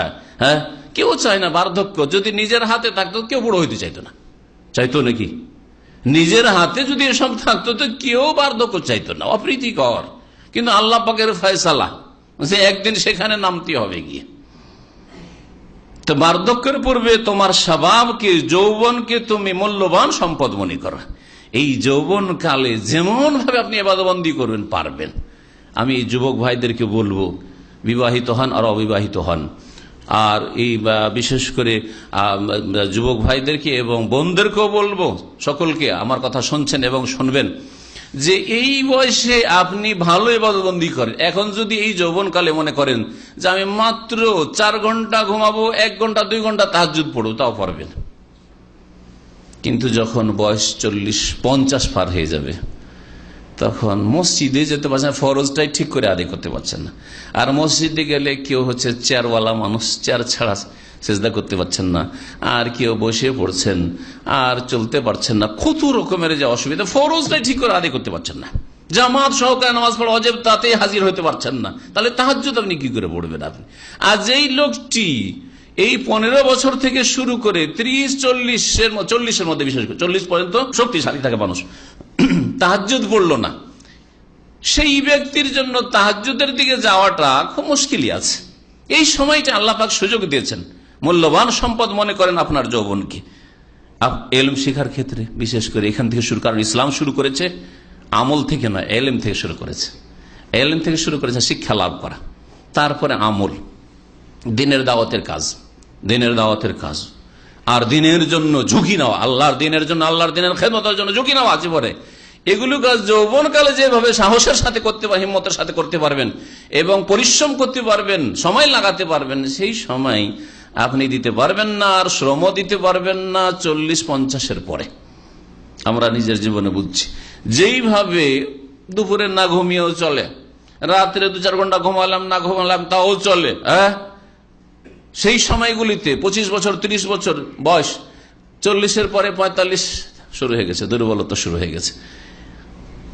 নিজের হিসাব নিজে করেন যে আপনার যখন বয়স 25 ছিল, তো গোটা বছর অনেক সময় ওষুধ খেতে হয়নি, গোটা বছর কোনো ট্যাবলেট, ইঞ্জেকশন, কোনো ক্যাপসুল লাগেনি, অ্যান্টিবায়োটিক লাগেনি। আর এখন 40-45-এর পরে নিয়মিত কারো প্রেশারের ওষুধ লাগে, কারো সুগারের ওষুধ লাগে, কোলেস্ট্রল, চর্বি কমাবার ওষুধ লাগে, আর না হলে কত রকমের সমস্যা, আর মাসে কত টাকা আপনার চিকিৎসায় ব্যয় হয়। এই জন্য যৌবনকালকে সম্পদ, মূল্যবান একটি আল্লাহ পাকের নিয়ামত, একে গুরুত্ব দিতে বলছেন নবী করিম সাল্লাল্লাহু আলাইহি ওয়াসাল্লাম। ওয়াসিহাতাকা ক্বাবলা সাকামিক, আর তোমার ব্যাধির পূর্বে তোমার সুস্থতাকে মূল্যবান সম্পদ মনে করো।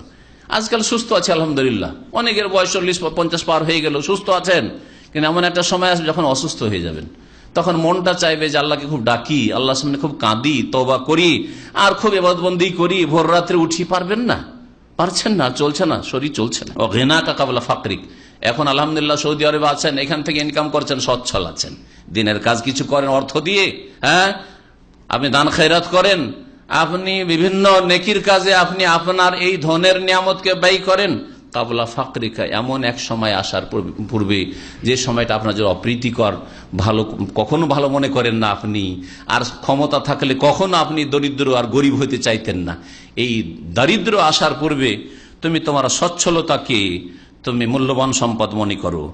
ফারাগাকা কাবলা শুগলিক, আর তোমার ব্যস্ততার পূর্বে, ব্যস্ততা যখন মানুষ ব্যস্ত হয়ে যায় আর সময় পাচ্ছে না, কিছু সময় পাচ্ছে না, এর পূর্বে অনেক অবসর ছিল, লেখাপড়ার অনেক অবসর ছিল, কোরআন মুখস্থ করার অবসর ছিল, কোরআনের তরজমা তাফসীর পড়ার অবসর ছিল। সৌদি আরবে 8 ঘন্টা ডিউটি করার পরে বাকি আরো 16, কত ঘন্টা থাকে? 3 8 24, 16 ঘন্টা, তাই না?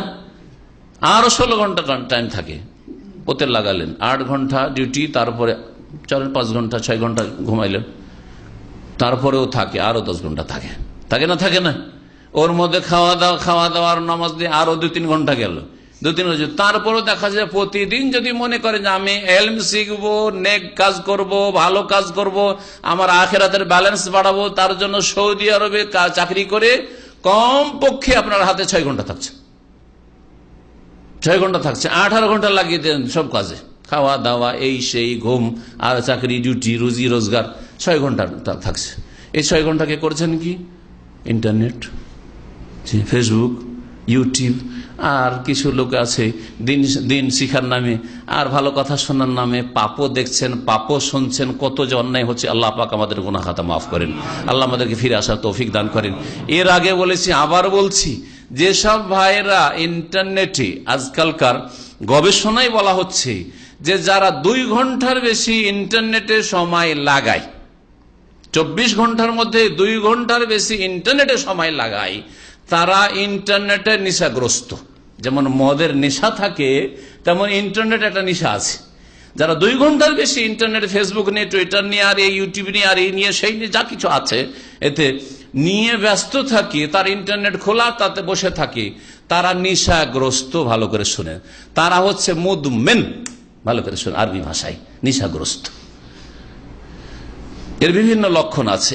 এর উপরে অনেক কিছু লেখা হয়েছে, আর অনেক কিছু আমরা পড়াশোনা করেছি, কিন্তু সব কথা সব সময় বলাও যায় না। আর এত বিষয় রয়েছে দিন সম্পর্কে, যা আমরা তার তো মনে হচ্ছে যে 100তে 2-4-5টা অংশ ওর মধ্যে বর্ণনা করতে পেরেছি কিনা আল্লাহ পাক ভালো জানেন। তো আল্লাহ পাক যেন আমাদের ইসলাহ সংশোধনের তৌফিক দান করেন। তাহলে বোঝা গেল যে আপনার যদি দুনিয়ার একটু খবর রাখতে হয় অথবা ইন্টারনেট নিয়ে বসতে হয়, তো যাতে করে 1-8 ঘন্টা আপনি এই দিকে যথেষ্ট সময় দিতে পারছেন। কিন্তু আমি পরীক্ষা করে দেখছি, আপনাদেরকে বলছি, এক পারা কোরআন তেলাওয়াত করতে 20 মিনিটের বেশি লাগবে না। সুন্দর করে তেলাওয়াত 20 মিনিটের বেশি লাগবে না। আর দেশি তরিকার মধ্যে আমরা অনেক ভালো তরিকায় দেশে পড়তাম, এক যুগে কোরআন খতম করতাম, মানে ওইরকম পড়া পড়তাম না এই বিদাতি মোল্লাদের মতো, হাফেজদের মতো। আমরা দেশ থেকে অনেকটা সুন্নতের অনুসারী ছিলাম। তারপরে খুব দ্রুত একটু পড়ার চেষ্টা করতাম যে কোরআনটা তাড়াতাড়ি খতম করা যায়। 13 মিনিট লেগেছে। কিন্তু আমি মনে করি 13, 14, 15 পড়া জায়েজ নয়। যার ফলে আমি যেই লোকটি 13 মিনিটে 1 পারা খতম করতাম, সেই লোকটি এখন কমপক্ষে 20 মিনিটে 1 পারা খতম করি। 20 পৃষ্ঠা থাকে এখানে, 1 পারাতে কত থাকে? তো 1 পৃষ্ঠাতে 1টা মিনিট লাগাবো না? তাহলে কি বুঝলাম? তাহলে অর্থ বুঝে পড়লাম, লাভটাই কি করলাম? আমি অর্থ বুঝে দুনিয়ার কোনো কথাই আমরা পড়ি না, কোনো কথাই শুনি না অর্থ ছাড়া। এতক্ষণ কেন 5 মিনিট যদি অর্থ ছাড়া আপনারা এখানে বসে থাকে, কিছু বুঝছেন না, কিন্তু আমি আপনাদের সামনে স্পিচ করছি, কিচ্ছু ভালো লাগবে না আপনাকে। যতই আমি আপনাদের কাছে প্রিয়, কিছুই ভালো লাগবে না, কিছু বুঝলেন না। আরবিতে কেন এক বক্তব্য করলেন, ফায়দা কি আমাদের? ঠিক কিনা? কিন্তু কোরআন সারা জীবন ধরে শুধু তেলাওয়াত মন্ত্র মন্ত্র পড়ে যাচ্ছেন, আর তারপরে নিজেও বুঝেন না, যে পাশে বসে শুনছে সেও কিছু বুঝে না। ওইরকম পড়া যায় না। 20টা মিনিট সময় দিলে দিনে 1 পারা পড়া হয়। দিনে 2 ঘন্টা, 3 ঘন্টা, 4 ঘন্টা ইন্টারনেটে সময় দিচ্ছেন। ভালো করে বাবু শুনেন, ভালো করে ইন্টারনেটওয়ালা ভাইরা আর বোনেরা, 20 মিনিট সময় দিলে 1 পারা হয়। তাহলে 20 মিনিট সময় যদি আপনি কোরআনের কারিমের তেলাওয়াতে দেন সুন্দর ভাবে, তাহলে 30 দিনে কয় পারা হবে? কত হবে? 1 খতম হবে না? হবে না? 30 পারা 1 খতম হবে। তাহলে একেবারে বিনা মেহনতে মাত্র 20টা মিনিট যদি পড়েন, 1 খতম স্বাভাবিকভাবে আপনার তেলাওয়াত হবে। আর একটা আলোচনা করব যে ঘুম সম্পর্কে। ঘুম মানুষের জন্য ধ্বংসাত্মক। ইনশাআল্লাহ আগামী সপ্তাহের পরের সপ্তাহে আলোচনা থাকবে। তো এই যে আমরা ফজর পরে ঘুমাই, এই সময়টা ফজরের নামাজ পড়ে সূর্য ওঠা পর্যন্ত ঘুমাই, এটা মারাত্মক ক্ষতিকর। এই সময়টাই যদি তেলাওয়াত করেন সূর্য ওঠা পর্যন্ত, তাহলে 2 পারা হবে। 40 মিনিট সময় থাকে। ফজর নামাজ পড়ে বেরিয়ে যান, সূর্য উঠতে 40 মিনিট সময় থাকে। ঘুমাইতে হবে, সূর্য ওঠার পরে ঘুমিয়ে যান। আর ওইদিকে আলোচনা যাচ্ছে না, কারণ আমাদের আলোচনা আজকে যুবকদের সম্পর্কে। আর যুবকদের পদস্খলন হয়ে গেলে সংশোধনের আশা করা যায় না, কারণ অনেক দূর গুমরাহ হয়ে চলে যাবে। সেই জন্য বলছি যে আল্লাহর হস্তে কোরআনের দিকে ফিরে আসেন, রাসূলুল্লাহ সাল্লাল্লাহু আলাইহি ওয়াসাল্লামের হাদিসের দিকে ফিরে আসেন, ইসলাম অর্জন করার দিকে ফিরে আসেন, আর ইসলামিক কিতাব পড়েন। 2 ঘন্টা ইসলামিক আপনার ইন্টারনেটে বিচরণ না করে ইসলামিক বই পড়াশোনা করেন, কোরআন কারীমে তরজমা তাফসীর পড়াশোনা করেন, আল্লাহর ইবাদতবন্দি করেন। আল্লাহ পাক যেন তৌফিক দান করেন। আর বলছেন নবী সাল্লাল্লাহু আলাইহি ওয়াসাল্লাম 5 নম্বরে, ওয়া হায়াতাকা ক্বাবলা মাউতিকা, আর তোমার মৃত্যু অপ্রীতিকর। কেউ মরতে চায় না, কেউ আমরা মরতে চাই না, সবাই অনেক দিন থাকতে চায়। এই অপ্রীতিকর মতের পূর্বে তোমার হায়াত, তোমার যে লাইফ রয়েছে, জিন্দেগি রয়েছে, এই জিন্দেগিকে তোমার জন্য মূল্যবান সম্পদ মনে করো, আর এই প্রতিটি মুহূর্তকে ভালো কাজে লাগাবার জন্য চেষ্টা করো। হাদিস তিরমিজিতে রয়েছে, মুস্তাদরাক হাকিমে রয়েছে, আমর ইবনে মাইমুন থেকেও, আব্দুল্লাহ বিন আব্বাস রাদিয়াল্লাহু তাআলা আনহুমা থেকে, মুসনাদ আহমদ, ইমাম আহমদ রাহমাতুল্লাহ আলাইহির কিতাবুজ জুহুদে রয়েছে। মুসনাদ আহমদ নয়, তার একটি কিতাব রয়েছে কিতাবুজ জুহুদ, তাতে এই হাদিসটি রয়েছে। আল্লামা আলবানী হাদিসটিকে সহিহ বলেছেন। আব্দুল্লাহ মাসউদ রাদিয়াল্লাহু তাআলা আনহু থেকে আরেকটি হাদিস বর্ণিত রয়েছে। নবী করিম সাল্লাল্লাহু আলাইহি সাল্লাম বলেন, লা তাজুলু কাদামা ইবনে আদম ইয়াউমাল কিয়ামাতি হাত্তা ইউসালা আন 5। কিয়ামতের দিন অতক্ষণ পর্যন্ত আদম সন্তান নিজের একটা কদম নড়াইতে পারবে না। নিজের পা সরাতে পারবে না কিয়ামতের দিনে আল্লাহর সামনে থেকে, হাত্তা ইউসআল আন খামসিন, যতক্ষণ পর্যন্ত 5টা প্রশ্ন জিজ্ঞাসা না করা হবে। হাসরের মাঠে 5টি মোটা মোটা প্রশ্ন হবে। এই প্রশ্ন যতক্ষণ পর্যন্ত না হবে আপনাকে আমাকে, আল্লাহ পাক যেন আমাদের হিসাবকে সহজ করে দেন, আল্লাহ পাক আমাদের গুনাহ খাতা যেন মাফ করে দেন দুনিয়াতেই। 5টি কি? আন উমরিহি ফিমা আফনাহ, সারা জীবনের যে আয়ু, উমর, বয়স সম্পর্কে, যে এই তোমার যে বয়সটা ছিল 60 বছর 70 বছর, কোথায় তুমি নষ্ট করেছো, কোথায় তুমি এটা অতিবাহিত করেছো। ওয়ান শাবাবিহি ফিমা আবলা, হে যুবকরা, যৌবন সম্পর্কে জিজ্ঞাসা করা হবে। এই 15 বছর বয়স থেকে শুরু করে 25, 30, 40 পর্যন্ত যৌবনই থাকে। এই যৌবনকে কোথায় ফিমা আবলা ক্ষয় করেছিলে, এই যৌবনের শক্তিকে কোথায় ক্ষয় করেছিলে, কোথায় নষ্ট করেছিলে, কোথায় ব্যয় করেছিলে। ওয়ান মালিহি মিন আইনা ইকতাসাবাহ, আর ধন সম্পদ সম্পর্কে 2টি প্রশ্ন হবে। কোথা থেকে উপার্জন করেছিলে, উৎস উপার্জনের হালাল ছিল না হারাম। আর ঠিক আছে, ইনকাম করলে হালাল তরিকায় মেহনত করে, চাকরি করে আর হালাল ব্যবসা করে ইনকাম করেছো। অফিমা আনফাকা, কিন্তু কোথায় খরচ করেছো, কোথায় ব্যয় করেছো, এই প্রশ্ন করা হবে। 5 নম্বর হবে আর ওয়ামাযা আমেলা ফিমা আলিম ওয়ান ইলমিহি মাযা আমেলা ফিহি, নির্বাচিত রয়েছে। আর ইলম সম্পর্কে, যে আল্লাহ তোমাকে যে জ্ঞান দান করেছিলেন, সেই জ্ঞান, প্রথম কথা জ্ঞান অর্জন করেছো কিনা, আল্লাহ সম্পর্কে, আল্লাহর দ্বীন সম্পর্কে, আল্লাহ রসুল সম্পর্কে 3টি মূলনীতি। আপনি কিছু জানেন আর না জানেন, আপনার স্রষ্টা রব সম্পর্কে, আল্লাহ সম্পর্কে জানা ফরজ। কিছু জানেন না জানেন, আল্লাহর দেওয়া জীবন বিধান কিভাবে আপনি আপনার জীবনটা কাটাবেন জানা ফরজ, 2য় মূলনীতি। আপনি কিছু দুনিয়ার জানেন আর না জানার, শিখেন আর না শিখেন, আল্লাহর বিধান যার মাধ্যমে মানব জাতি পর্যন্ত তার সম্পর্কে জ্ঞান অর্জন করা ফরজ। সাইয়্যিদুল মুরসালিন খাতামুন নবীন মুহাম্মদুর রাসূলুল্লাহ সাল্লাল্লাহু আলাইহি ওয়াসাল্লাম সম্পর্কে জ্ঞান অর্জন করা ফরজ। তিনি কে ছিলেন, আপনি দুনিয়ার কাউকে চেনেন আর না চেনেন, মুহাম্মদুর রাসূলুল্লাহ সাল্লাল্লাহু আলাইহি ওয়াসাল্লামকে চিনতেই হবে, তার সম্পর্কে জ্ঞান হাসিল করতে হবে। এই 3টি মূলনীতি ইলম হাসিল করেছিলে কিনা, আর জানতে তুমি আল্লাহর দ্বীন সম্পর্কে, আল্লাহ সম্পর্কে, আল্লাহ রাসূল সম্পর্কে আমল করেছিলে কিনা। আল্লাহ সম্পর্কে জানতে তাওহীদ প্রতিষ্ঠা করেছো কিনা, আল্লাহ রাসূল সম্পর্কে জানতে তো রাসূলের অনুসরণ করেছিলে কিনা, আনুগত্য করেছিলে কিনা। আল্লাহর দ্বীন সম্পর্কে জানতে, আর দ্বীনের মূল খুঁটি হচ্ছে 5 ওয়াক্ত সালাত, 5 ওয়াক্ত সালাত নামাজ আদায় করেছিলে কিনা। ইসলামের 5টি রুকন জানতে তুমি এই 5টি রুকন, 5টি খুঁটি তুমি ঠিক রেখেছিলে কিনা। দ্বীন ইসলামের হালাল হারাম তুমি জানতে, এটা হালাল, এটা হারাম, এটা জায়েজ, ওইটা না জায়েজ, তুমি ঠিকভাবে যা জানতে তা কাজে পরিণত করতে কিনা। হাদিস তিরমিজিতে রয়েছে এবং আল্লামা নাসিরুদ্দিন আলবানী রাহমাতুল্লাহ সিলসিলা সহিহা 946 নম্বর হাদিসে এই হাদিসটিকে সহি বলেছেন। আরেকটি হাদিস দিয়ে আমার আলোচনা শেষ করব, কথা লম্বা হয়ে যাচ্ছে। আবু উমামা রাদিয়াল্লাহু তাআলা আনহু, সাহাবী থেকে বর্ণিত, তিনি বলছেন যে একদিন নবী করিম সাল্লাল্লাহু আলাইহি ওয়াসাল্লাম বসেছিলেন, আমরাও ছিলাম, আর একজন যুবক, ইন্না ফাতান শাব্বান, ফাতান মানে যুবক, সূরা কাহফের আয়াতে ফাতানের বহুবচন ফিতিয়া, ইন্নাহুম ফিতিয়াতুন আমানু বিরাব্বিহিম ওয়াজিদনাহুম হুদা, এখানে ফাতানে একবচন ব্যবহৃত হয়েছে। একজন যুবক ছেলে নবী সাল্লাল্লাহু আলাইহি ওয়াসাল্লামের সামনে আসলো, আসার পরে ইয়া রাসূলুল্লাহ, বলছে আল্লাহ রাসূল, ইযিনলি বিযিনা, মুসলিমের সন্তান, বলছে ইয়া রাসূলুল্লাহ, আমাকে জিনার অনুমতি দেন। থাকতে পারছে না যুবক, আর বিয়েও করতে পারছে না, বিয়েও করতে পারছে না, আর থাকতেও পারছে না। আর একজন মুসলিমের সন্তান, হারাম কাজ করব, জাহান্নামে যাব, যাই নবীর কাছে যাই, গিয়ে যদি একটা অনুমতি পেয়ে যাই তাহলে তার অসুবিধা নেই, তাহলে তার অসুবিধা নেই। এই জন্য অনুমতি চাইতে গেছে, উদ্দেশ্য খারাপ নয় কিছু। পারমিশন যদি রসুলের পক্ষ থেকে হয়ে যায় তার মানে ছাড় আছে, জান্নাত পেতে আর বাধা নেই, নবী অনুমতি দিয়েছেন, যার মাধ্যমে দিন এসছে তিনি অনুমতি দিয়েছেন, এই ছিল উদ্দেশ্য ছেলের। আজকাল ছেলেরা জানে যে হারাম, আর তারপরে হারামে লিপ্ত হয় আজকালকার যুবকরা।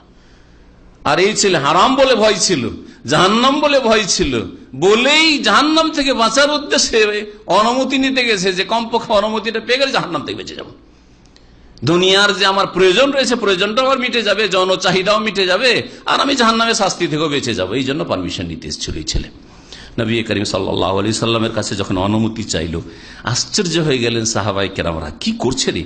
ফাকবাল আল কওম আলাইহি ফাজাজারুহ, চারিদিক থেকে সাহাবায়ে কেরামরা মনে হচ্ছে তার দিকে ঝাঁপিয়ে পড়েছে, আর কালো মাহ মাহ মাহ, একেবারে তাকে বকাঝকা শুরু করেছে। আরবিতে মাহ ধমক দেওয়ার জন্য আর ভয় দেখানোর জন্য আর বকাবকি করার জন্য এই শব্দগুলি ব্যবহৃত হয়ে থাকে। ফাকাল নবী সাল্লাল্লাহু আলাইহি ওয়াসাল্লাম বললেন, না না না, এইসব কাজ করিও না। উদনু, কাছে করো, আমার কাছে নিয়ে আসো, কে আমার কাছে চলে আসো। আমি আপনি যদি একটা ছেলে এরকমই বেয়াদবির প্রশ্ন করে, হ্যাঁ, কোন কথা বলে যে কোনো রাস্তা আছে কিনা, সৌদি আরবে আছি, এমন কোন রাস্তা আছে, থাকতেও পারছি না, তাহলে ধাক্কা দিয়ে বের করেন, দেখে বেয়াদব কোথাকার, মজলিসও বুঝে না, কিছু বুঝে না, আর বেয়াদব হারাম কথা বলছে, তাই না? এখানে দাওয়াতের রাস্তা বন্ধ করে দিলেন। নবী সাল্লাল্লাহু আলাইহি ওয়াসাল্লাম তো এই কাজ করলেন না। নবী করিম সাল্লাল্লাহু আলাইহি সাল্লামের দাওয়াতের পদ্ধতি নম্র পদ্ধতি, হেকমত কৌশল। ইসলাম প্রচারের জন্য হেকমত কৌশল লাগবে, নম্রতা লাগবে, ভালো আচরণ লাগবে, অন্তর জয় করার চেষ্টা করতে হবে। বাশশিরু, নবী সাল্লাল্লাহু বলছেন সুসংবাদ দাও, ওয়ালা তুনাফিরু, ঘৃণা ছড়ায়ও না, দূরে ধাক্কা দিয়ে তাড়িয়ে দিও না। এই হচ্ছে নবী করিম সাল্লাল্লাহু আলাইহি ওয়াসাল্লাম কথা। ইয়াসসিরু, সহজ করার চেষ্টা করো, আল্লাহ যতটা ছাড় দিয়েছেন ততটা সহজ করার চেষ্টা করো। ওয়ালা তুআসসিরু, কঠিন করে দিও না। যদি অনুমতি থাকে তো সেক্ষেত্রে কঠিন করে দিয়েন না। এশার নামাজ মাত্র 4 রাকাত, একটা ক্লান্ত মানুষ 4 রাকাত ফরজ আর 2 রাকাত সুন্নাত পড়লে তো অনেক নেকি, যদি নাও পড়ে যে বড় কিছু গুনাহগার হয়ে যাবে তা নয়।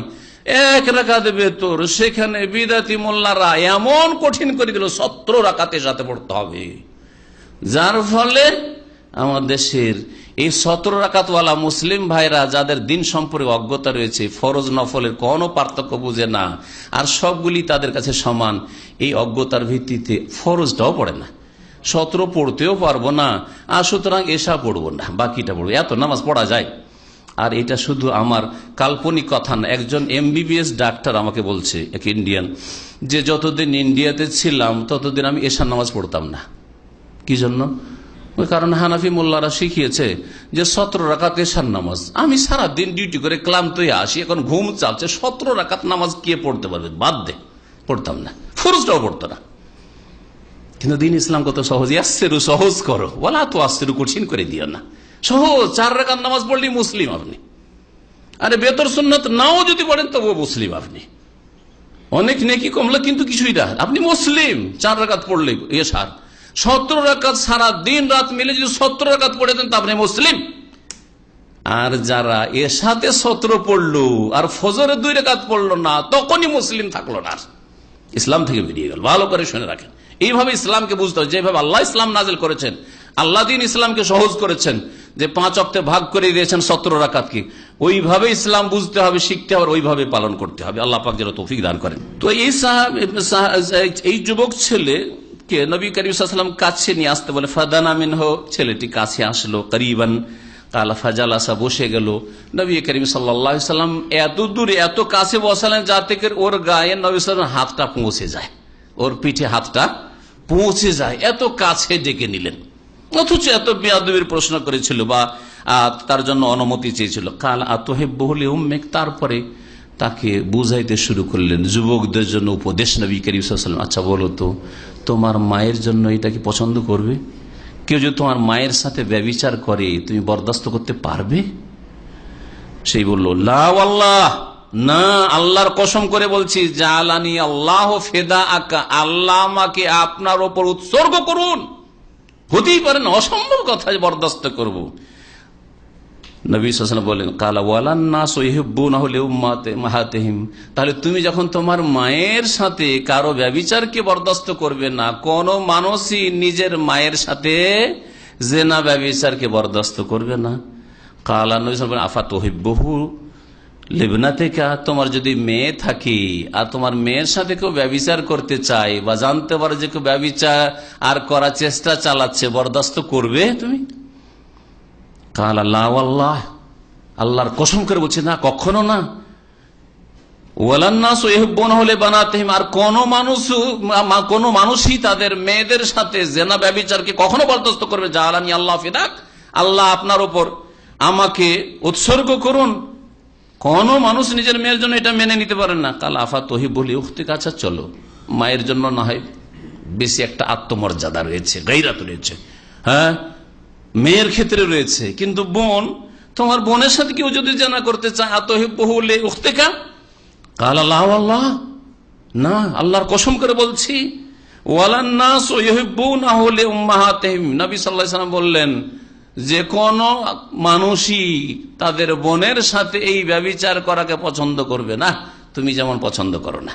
বারবার করে ওই যুবক বলছে, জালানি আল্লাহ ফিদাক, আল্লাহ আমাকে আপনার উপর কুরবান করুক, উৎসর্গ করুক, আমি আপনার জন্য উৎসর্গ হইতে প্রস্তুত, কিন্তু আপনাকে ভালোবাসি, কিন্তু কোন মানুষ বরদাস্ত করবে না যে তার কারো মা বোনের সাথে বা মেয়ের সাথে কেউ ব্যভিচার করুক। নবী করিম সাল্লাল্লাহু আলাইহি ওয়াসাল্লাম আরো জিজ্ঞাসা, কাল আফাত বলি আম্মাতিকা, চলো আর একটু দূরে চলো, তোমার ফুফুর সাথে কেউ ব্যভিচার করতে চাই, তুমি পছন্দ করবে, বরদাস্ত করবে, অনুমতি দেবে? কাল আল্লাহ আল্লাহ জালানি আল্লাহ ফিদাক, না, আল্লাহর কসম করে বলছি আপনার উপর আল্লাহ আমাকে উৎসর্গ করুক। নবী সাল্লাল্লাহু বলে, ওয়ালান নাসু ইউহিব্বুনাহু লিআম্মাতিহিম, ওয়ালান নাসু ইউহিব্বুনাহু লিআম্মাতিহিম, আর কোন মানুষই তাদের ফুফুদের সাথে এই ব্যভিচারকে বরদাস্ত করে নেবে না। কালা আফাতহি বলে, খালে চলো, তোমার খালা ফুফু না হয় তোমার বংশের, তোমার রক্তের, এই দিক থেকে সম্পর্ক, বাপের দিক থেকে সম্পর্ক, কারণ বাপের বংশটাকে অনেকে স্ট্রং দেখে। হ্যাঁ, ওই তো মামাদের বংশ, ওই দিক থেকে তো চলে এসছে, মা হয়তো অনেক সময় যোগাযোগই নেই। হয়তো তোমার খালার সাথে কেউ যদি ব্যভিচার করতে চায় তুমি পছন্দ করবে? অতহি বলে খালা থেকে, কাল আল্লাহ আল্লাহ, আল্লাহর কসম করে বলছি, জালানি আল্লাহ ফিদাক, আপনার উপর আল্লাহ আমাকে কোরবান করুক, উৎসর্গ করুক। নবী সাল্লাল্লাহু আলাইহি ওয়াসাল্লাম ইউহিব্বুনাহু লিখালাতিহিম, কোন মানুষ তাদের খালাদের সাথে ব্যভিচার করা পছন্দ করবে না।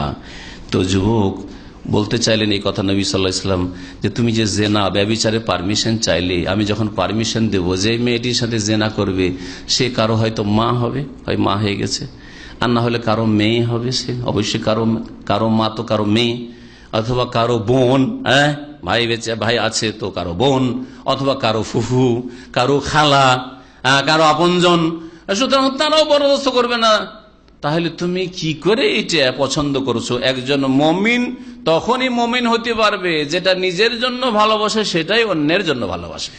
লা ইউমিনু আহাদুকুম হাত্তা ইউহিব্বা লিআখিহি মা ইউহিব্বু লিনাফসিহি, সহিহ বুখারী হাদিস। অতক্ষণ পর্যন্ত কোন মানুষ মুমিন মুসলিম হতে পারে সত্যিকার অর্থে যতক্ষণ পর্যন্ত অন্যের নিজের জন্য যেটা ভালোবাসে সেইটাই বা সেই রকমই অন্যের জন্য ভালো না বাসবে। আপনার জন্য যেটা অপ্রীতিকর হয়, আপনার জন্য যেটা কষ্টদায়ক হয়, সেটা অন্যের ক্ষেত্রে করবেন না। এর অনেক উদাহরণ জীবনে হইতে পারে। এই হাদিসটি অত্যন্ত ব্যাপক। এই হাদিসটি নিয়ে যদি ঘন্টার পর ঘন্টা আলোচনা করেন, আমাদের চলাফেরার জীবনে, পারিবারিক জীবনে, সামাজিক জীবনে, বন্ধু বান্ধবের সাথে, রুমমেটদের সাথে, পাড়া প্রতিবেশীর সাথে, দেশবাসীর সাথে, কোনো মানুষের সাথে যেটা আপনি নিজের জন্য পছন্দ করেন না, অন্যের জন্য কখনো পছন্দ করবেন না যদি আপনি মুমিন হন। আপনাকে কেউ কষ্ট দিয়ে মারুক, আপনার সমালোচনা করুক, আপনার বদনাম করুক, আপনার মানহানি করুক, আপনার ক্ষয়ক্ষতি করুক, আপনার চুরি ডাকাতি করুক, আপনি পছন্দ করেন না, তাহলে অন্যের কি করে আপনি করতে পারেন এরকম? তাহলে মুমিন হতে পারবেন। নবী করিম সাল্লাল্লাহু আলাইহি ওয়াসাল্লাম তারপরে ছেলেটার গায়ে হাত রাখলেন, পিঠে হাতটা রাখে, ফাওয়াদা ইয়াদাহু আলাইহি, ওই ছেলের গায়ে হাত রাখলেন। রাসূলুল্লাহ সাল্লাল্লাহু আলাইহি ওয়াসাল্লাম রাহমাতুল আলামিন দূরে ধাক্কা দিয়ে তাড়িয়ে দিলে সে আরো খারাপ হয়ে যেত, মুরতাদ হয়ে যেত। নবী কেউ কি মানত না, আর সাহাবীর কথা মানত না। খারাপ ব্যবহার দেখে এদের উপরে এমন ঘৃণা হয়ে যেত যে কখনো আসতো না, আর সে একেবারে অনেক দূরে গোমরাহ হয়ে জাহান্নামে চলে যেত। কিন্তু নবী করিম সাল্লাল্লাহু আলাইহি ওয়াসাল্লাম কাছে নিলেন আর কত সুন্দর করে তাকে নসিহত করলেন। তারপরে শেষখানে একটি সুন্দর দোয়া দিলেন কয়েকটা বাক্যের, বলছে আল্লাহ মাগফির যামবাহু ওয়া তাহির কলবাহু ওয়া হাসসিন ফারজাহ। এই তিনটি বাক্য দিয়ে আল্লাহ মাগফির যামবাহ, অতীতে যদি কোনো ভুল ভ্রান্তি গুনাহ করে থাকে আল্লাহ তুমি মাফ করে দাও, বা এর মনে যে কুমন্ত্রণা আছে, ওয়াসওয়াসা আছে, যে পাপের কামনা বাসনা চাহিদা নিয়ে এসছে, যে কোন রকম পারমিশন পেয়ে যায়, আল্লাহ এই যে অসৎ উদ্দেশ্য নিয়ে চলে এসছে অজ্ঞতার কারণে, আল্লাহ এর মনের পাপের গুনাহ মাফ করে দাও, আর অতীতে যদি কোনো গুনাহ করে থাকে তাও মাফ করে দাও। ওয়া তাহির কলবাহু, আর তার অন্তরে যে যৌন ব্যাধি হয়ে গেছে, অন্তরে যে তার কুপ্রবৃত্তির ব্যাধি হয়ে গেছে, খায়েশাতে নাফসের ব্যাধি হয়ে গেছে, মনের কামনা বাসনা পূরণ করতে হবে, মনের আশা আকাঙ্ক্ষা পূরণ করতে হবে। এই ব্যাধি, মনের রোগ হচ্ছে দুটি, একটা হচ্ছে সংশয়ের রোগ, আর একটা হচ্ছে কুপ্রবৃত্তি, শাহওয়াতের, কুপ্রবৃত্তির রোগ। এই দুই রোগ থেকে যে অন্তরকে বাঁচাতে পারবে সেই সত্যিকার মুমিন হতে পারবে।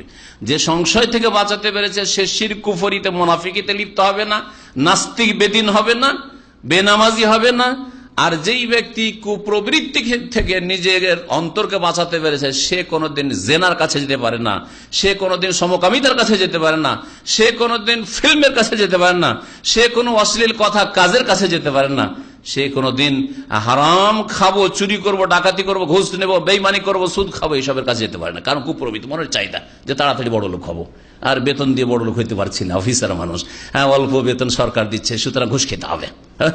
ব্যবসা করে বড় রিস্ক থাকছে, কিন্তু সুদের ওপর টাকা খাটালে কোনো রিস্ক থাকে না, নিশ্চিত যে বছরের পর এত টাকা পাবো। কুপ্রবৃত্তির রোগ।